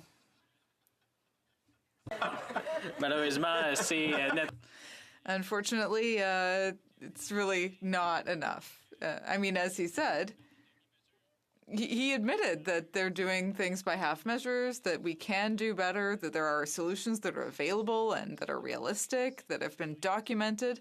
Those solutions are there, but they just don't have the courage to really apply them. That's the problem, Mr. Speaker. There are good ideas, good solutions out there, but the problem with the Liberals is that there are powerful lobbyists who are preventing them from moving forward because they just kowtow before the lobbyists in the PMO.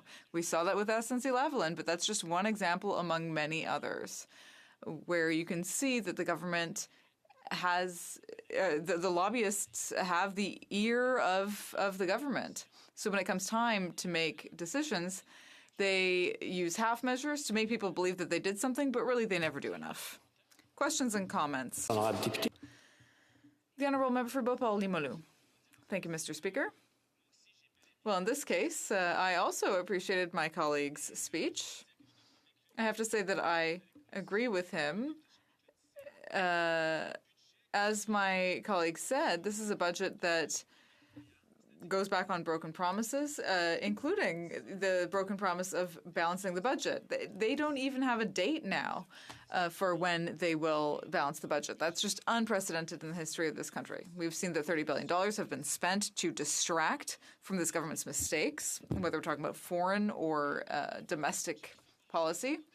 And they make decisions that benefit big economic interests, like my colleague mentioned, $12 million for refrigerators for Loblaws. It's ridiculous. So I'd like to ask my colleague, does he find that this bill also shows a lack of respect to Quebecers? Now, in 2015, we know that the Prime Minister said to a newspaper in New York that Canada was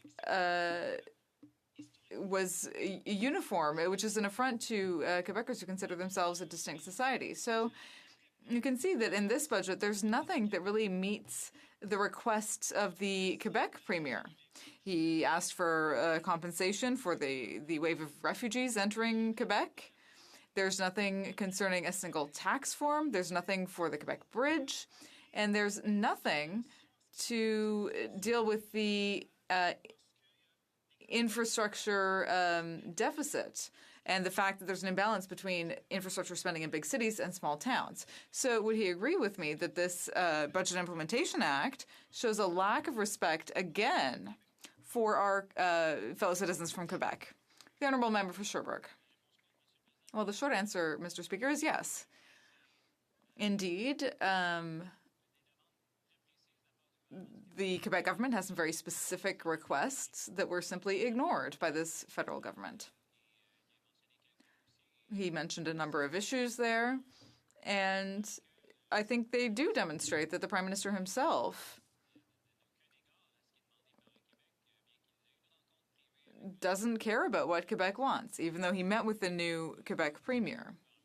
Now, of course, just because there's a new government doesn't mean that the Prime Minister is going to act differently. He's never had much respect for Quebecers.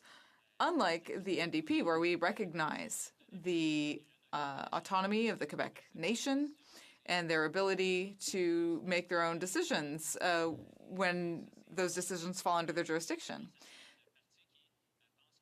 There are parties in this House who think that they are always right and they want to impose their will and their ideas on the rest of the country.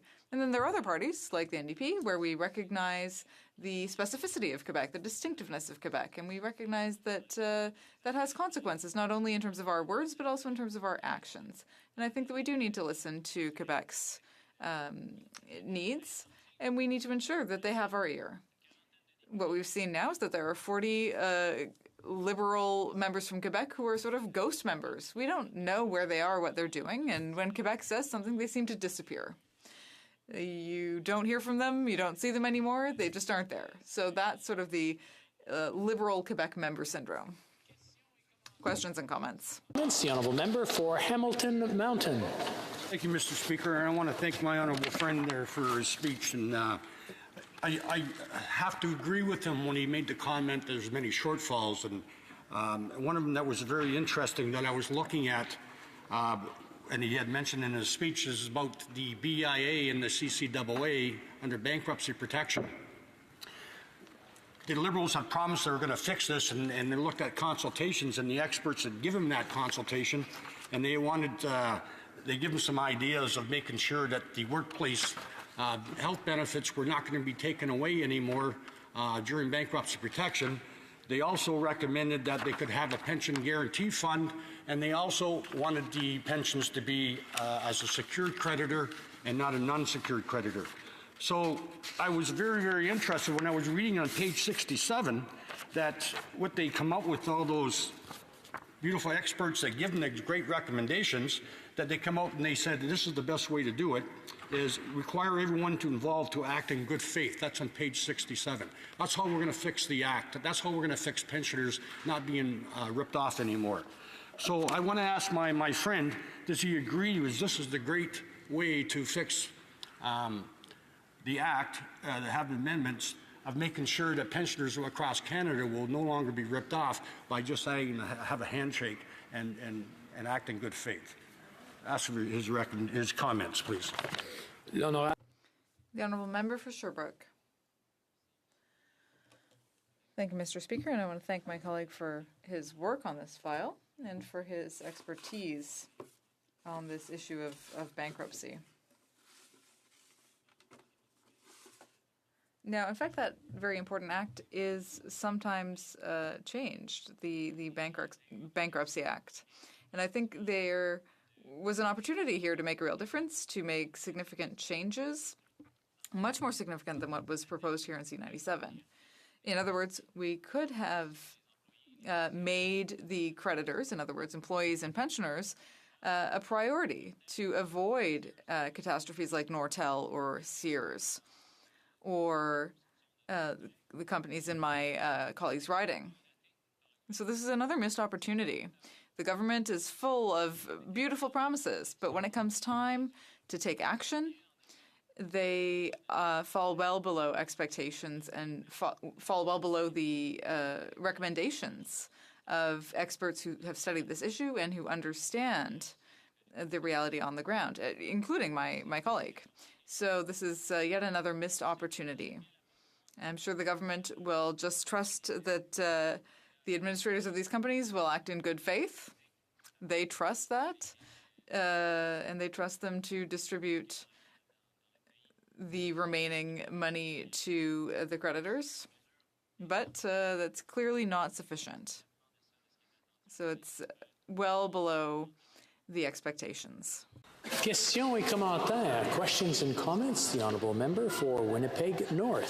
Thank you, Mr. Speaker. In so many ways, I disagree with my colleague and friend's debate during his 20 minutes. You know, the Liberal government, or the Liberal Party, and the Prime Minister back in the last election made it very clear that the first priority was going to be Canada's middle class and those aspiring to be a part of it. Virtually from day one, the very first piece of legislation legislation we introduced, Mr. Speaker, right to this budget. It's all been about ensuring that we have a healthier economy, that we continue to build Canada's middle class, and the policies, whether it's tax cuts, negotiations between different provinces, legislative agenda, enhancement of the GIS and the Canada Child Benefit. It's been numerous policies. And the NDP, more often than not, have actually debated it out, voted against, and resisted many of those progressive changes. I anxiously await the next election where this government is going to be able to go to the population and say how it is that we have delivered on what it is that we told Canadians we would in terms of our first priority. I'm wondering if my member opposite might have some remorse in many of the actions, progressive actions, that this government has taken, and the NDP continuously voted against it, Mr. Speaker. The honourable member for Sherbrooke in 30 seconds or less, please. Mr. Speaker, I have no regret for having opposed those changes.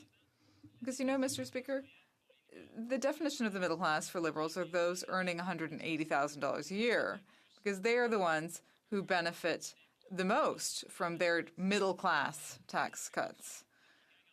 Well, those earning below $85,000 have gotten nothing from this government. So this is a big problem of this government. They consider people earning $180,000 as middle class, and they're the ones who are being helped.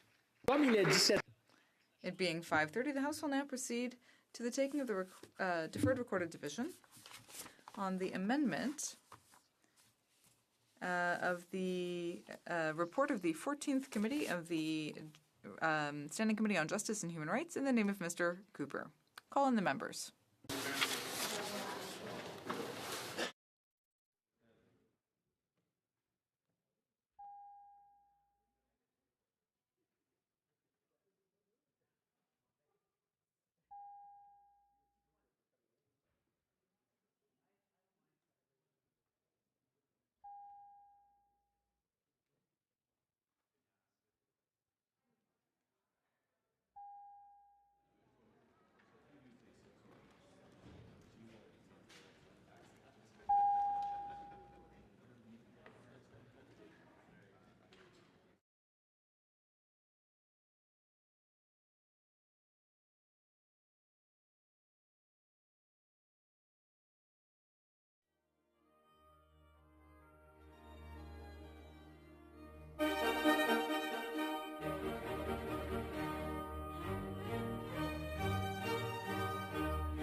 question is on the amendment. Mr. Cooper, seconded by Mr. Barrett, moved that the 14th report of the Standing Committee on Justice and Human Rights presented on Wednesday, June 7, 2017 be concurred in. Mr. Chong, seconded by Mr. Kamich, moved the following amendment. That the motion be amended by deleting all the words after the word that and substituting the following. 14th report of the Standing Committee on Justice and Human Rights, presented on Wednesday, June 7, 2017. Shall I dispense? All those in favor of the amendment will please rise. Ms. Bergen. Ms. Bergen. Mr. Nicholson. Mr. Nicholson. Ms. Finley. Ms. Finley. Ms. Gledoux. Ms. Gledoux. Mr. Allison. Mr. Allison. Mr. McColman. Mr. McColman. Mr. Kent. Mr. Kent. Mr. O'Toole. Mr. O'Toole. Mr. Reyes. Mr. Reyes. Mr. Poiliev. Mr. Poiliev. Mr. Deltel. Mr. Deltel. Mr. Fast. Mr. Fast. Ms. Rempel. Ms. Rempel. Mr. Blaney-Bellechasse, les Échemins-Lévis. Mr. Blaney-Bellechasse, les Échemins-Lévis. Mrs. McLeod, Kamloops, Thompson, Caribou. Mr. McLeod, Kamloops, Thompson, Caribou. Mr. Nuttall. Mr. Nuttall. Mr. Barlow. Mr. Barlow. Mr. Berthoud. Mr. Berthoud. Mr. Martel. Mr. Martel. Mr. Paulius. Mr. Paulius. Mr. Albus. Mr. Albus. Mr. Chong. Mr. Chong. Mr. Richards. Mr. Richards. Mr. Workington. Mr. Workington. Mr. Straw. Mr. Straw. Mrs. Stubbs. Mrs. Stubbs. Ms. Harder. Ms. Harder. Mrs. Vecchio. Mrs. Vecchio. Mrs. Wong. Mrs. Wong. Mr. Abultayev. Mr. Abultayev. Mrs. Kuzi. Mrs. Kuzi. Mr. Kelly. Mr. Kelly. Mr. Lake. Mr. Lake. Mr. Lobb. Mr. Lobb. Mr. Sorensen. Mr. Sorensen. Monsieur Godin. Mr. Godin. Mr. Clark. Mr. Clark. Mr. Reed. Mr. Reed. Mr. Lukiski. Mr. Lukiski. Mrs. Wagenthal. Mrs. Wagenthal. Mr. Broussard. Mr. Broussard. Mr. Sweet. Mr. Sweet. Mr. Anderson. Mr. Anderson. Mr. Generou. Mr. Generou. Ms. Alislev. Ms. Alislev. Mr. Soroya. Mr. Soroya. Madame Boucher. Madame Boucher. Mr. Carey. Mr. Carey. Mr. McGuire. Mr. McGuire. Mr. Kamich. Mr. Kamich. Mr. Calkins. Mr. Calkins. Mr. Jennis. Mr. Jennis. Mrs. Gallant. Mrs. Gallant. Mr. Dreeshen. Mr. Dreeshen. Mr. Cooper. Mr. Cooper. Mr. Albrecht. Mr. Albrecht. Mr. Arnold. Mr. Arnold. Monsieur Genereux. Mr. Genereux. Monsieur Gould. Mr. Gould. Mr. Tilson. Mr. Tilson. Mr. Kitchen. Mr. Kitchen. Mr. Waugh. Mr. Waugh. Mr. Schmale. Mr. Schmale. Mr. Macaulay, Edmonton West. Mr. Macaulay, Edmonton West. Mr. McKenzie. Mr. McKenzie. Mr. Shields. Mr. Shields. Mr. Diot. Mr. Diot. Ms. Leach. Ms. Leach. Mr. Leipert. Mr. Leipert. Mr. Vierson. Mr. Vierson. Mr. Weber. Mr. Weber. Mr. Mott. Mr. Mott. Mr. Benson. Mr. Benson. Mr. Lloyd. Mr. Lloyd. Mr. Barrett. Mr. Barrett. Mr. Davidson. Mr. Davidson. Mr. Stanton. Mr. Stanton. Mr. Sopak. Mr. Sopak. Mr. Van Kesteren. Mr. Van Kesteren. Mr. Shipley. Mr. Shipley. Mr. Glinsky. Mr. Glinsky. Mr. Miller, Bruce Gray, Owen Sound. Mr. Miller, Bruce Gray, Owen Sound. Mr. Trost. Mr. Trost. Mr. Singh. Mr. Singh. Mr. Massey, Windsor West. Mr. Massey, Windsor West. Mr. Julian. Mr. Julian. Mr. Bulleris. Mr. Bulleris. Ms. Benson. Ms. Benson. Ms. Kwan. Ms. Kwan. Mr. Davies. Mr. Davies. Ms. Ramsey. Ms. Ramsey. Monsieur Caron. Mr. Caron. Mr. Garrison. Mr. Garrison. Madame Brosseau. Madame Brosseau. Madame Trudel. Madame Trudel. Madame Sans Souci. Madame Sans Souci. Ms. Blaney, North Island, Powell River. Ms. Blaney, North Island, Powell River. Ms. Jolibois. Ms. Jolibois. Monsieur Dussault. Monsieur Dussault. Monsieur Dubé. Monsieur Dubé. Monsieur Aubin. Monsieur Aubin. Monsieur Nautel. Monsieur Nautel. Monsieur Choquette. Monsieur Choquette. Mr. Blakey. Mr. Blakey. Mr. Duval. Mr. Duval. Mr. Cannings. Mr. Cannings. Mr. Johns. Mr. Johns. Ms. Hardcastle. Ms. Hardcastle. Mr. McGregor. Mr. McGregor. Mr. Cullen. Mr. Cullen. Mr. Rankin. Mr. Rankin. Mr. Stetsky. Mr. Stetsky. Madame Quash. Madame Quash. Madame Boutin-Suite. Madame Boutin-Suite. Madame Laverdière. Madame Laverdière. Ms. Duncan, Edmonton, Strathcona. Ms. Duncan, Edmonton, Strathcona. Mr. Donnelly. Mr. Donnelly. Madame Hughes. Madame Hughes. Monsieur Beaulieu. Monsieur Beaulieu. Monsieur Plamondon. Monsieur Plamondon. Monsieur Boudria. Monsieur Boudria. Monsieur Marcel. Monsieur Marcel. Madame Posé. Madame Posé. Madame Gill. Madame Gill. Monsieur Barcelou Duval. Monsieur Barcelou Duval. Ms. May, Sandwich Gulf Islands. Miss May, Sandwich Gulf Islands. Mr. Weir. Mr. Weir. All those opposed to the amendment will please rise.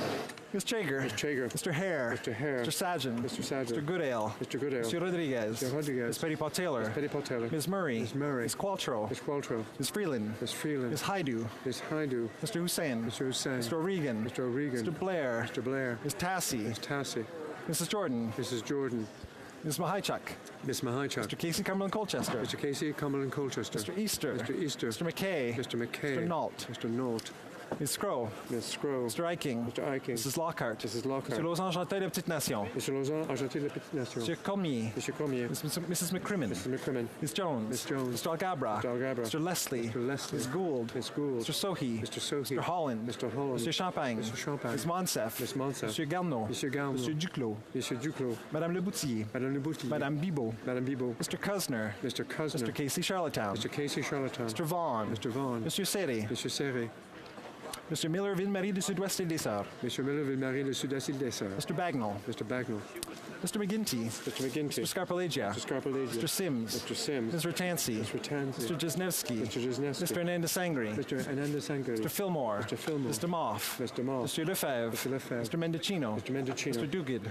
Mr. Duguid. Mr. Lamoureux. Mr. Lamoureux. Mr. McKinnon-Gatineau. Mr. McKinnon-Gatineau. Mr. Beach. Mr. Beach. Mr. Lightbound. Mr. Lightbound. Ms. O'Connell. Ms. O'Connell. Ms. Cara. Ms. Cara. Mr. Varani. Mr. Varani. Mr. Fraser Central Nova. Mr. Fraser Central Nova. Ms. Young. Ms. Young. Mrs. Schultz. Mrs. Schultz. Mr. Vandal. Mr. Vandal. Mr. Poisson. Mr. Poisson. Mr. DeCourcy. Mr. DeCourcy. Mrs. Romanato. Mrs. Romanato. Mr. Massé Avignon Investissement Matapédia. Mr. Massé Avignon Investissement Matapédia. Monsieur Hébert. Mr. Hébert. Mr. Dollywall. Dollywall. Mr. Pesky-Salido. Pesky-Salido. Madame Mendez. Madame Mendez. Mr. Oliphant. Mr. Oliphant. Monsieur Dubourg. Mr. Dubourg. Mr. Aldaig. Mr. Aldaig. Mr. Amos. Mr. Amos. Monsieur Arsenault. Mr. Arsenault. Mr. Aria. Mr. Aria. Mr. Badaway. Mr. Badaway. Monsieur Bayless. Mr. Bayless. Mr. Boissonneau. Mr. Boissonneau. Madame Lapointe. Madame Lapointe. Mr. Biddle. Mr. Biddle. Mr. Bossio. Mr. Bossio. Mr. Bettina. Mr. Bettina. Monsieur Breton. Monsieur Breton. Mr. Chen. Mr. Chen. Mr. Bruson. Mr. Bruson. Ms. Dillon. Ms. Dillon. Monsieur Drouin. Mr. Drouin. Ms. Zerowitz. Ms. Zerowitz. Mr. Assassi. Mr. Assassi. Monsieur Khoury. Mr. El Khoury. Mr. Ellis. Mr. Ellis. Mr. Erskine Smith. Mr. Erskine Smith. Mr. Ailson. Mr. Ailson. Mr. Fergus. Mr. Fergus.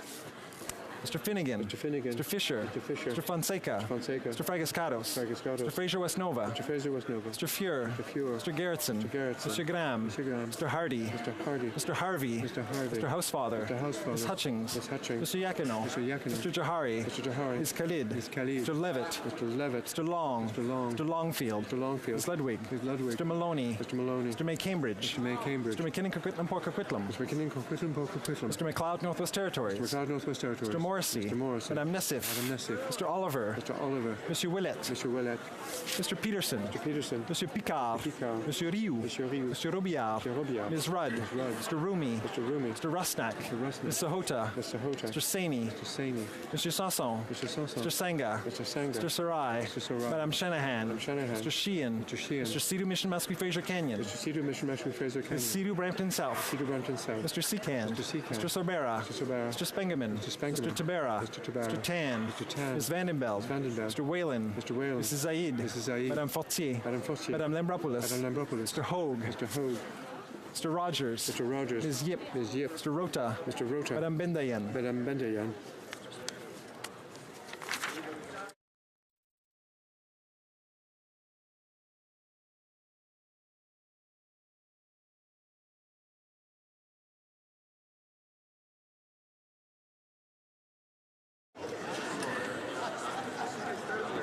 Yeas pour 127, 127.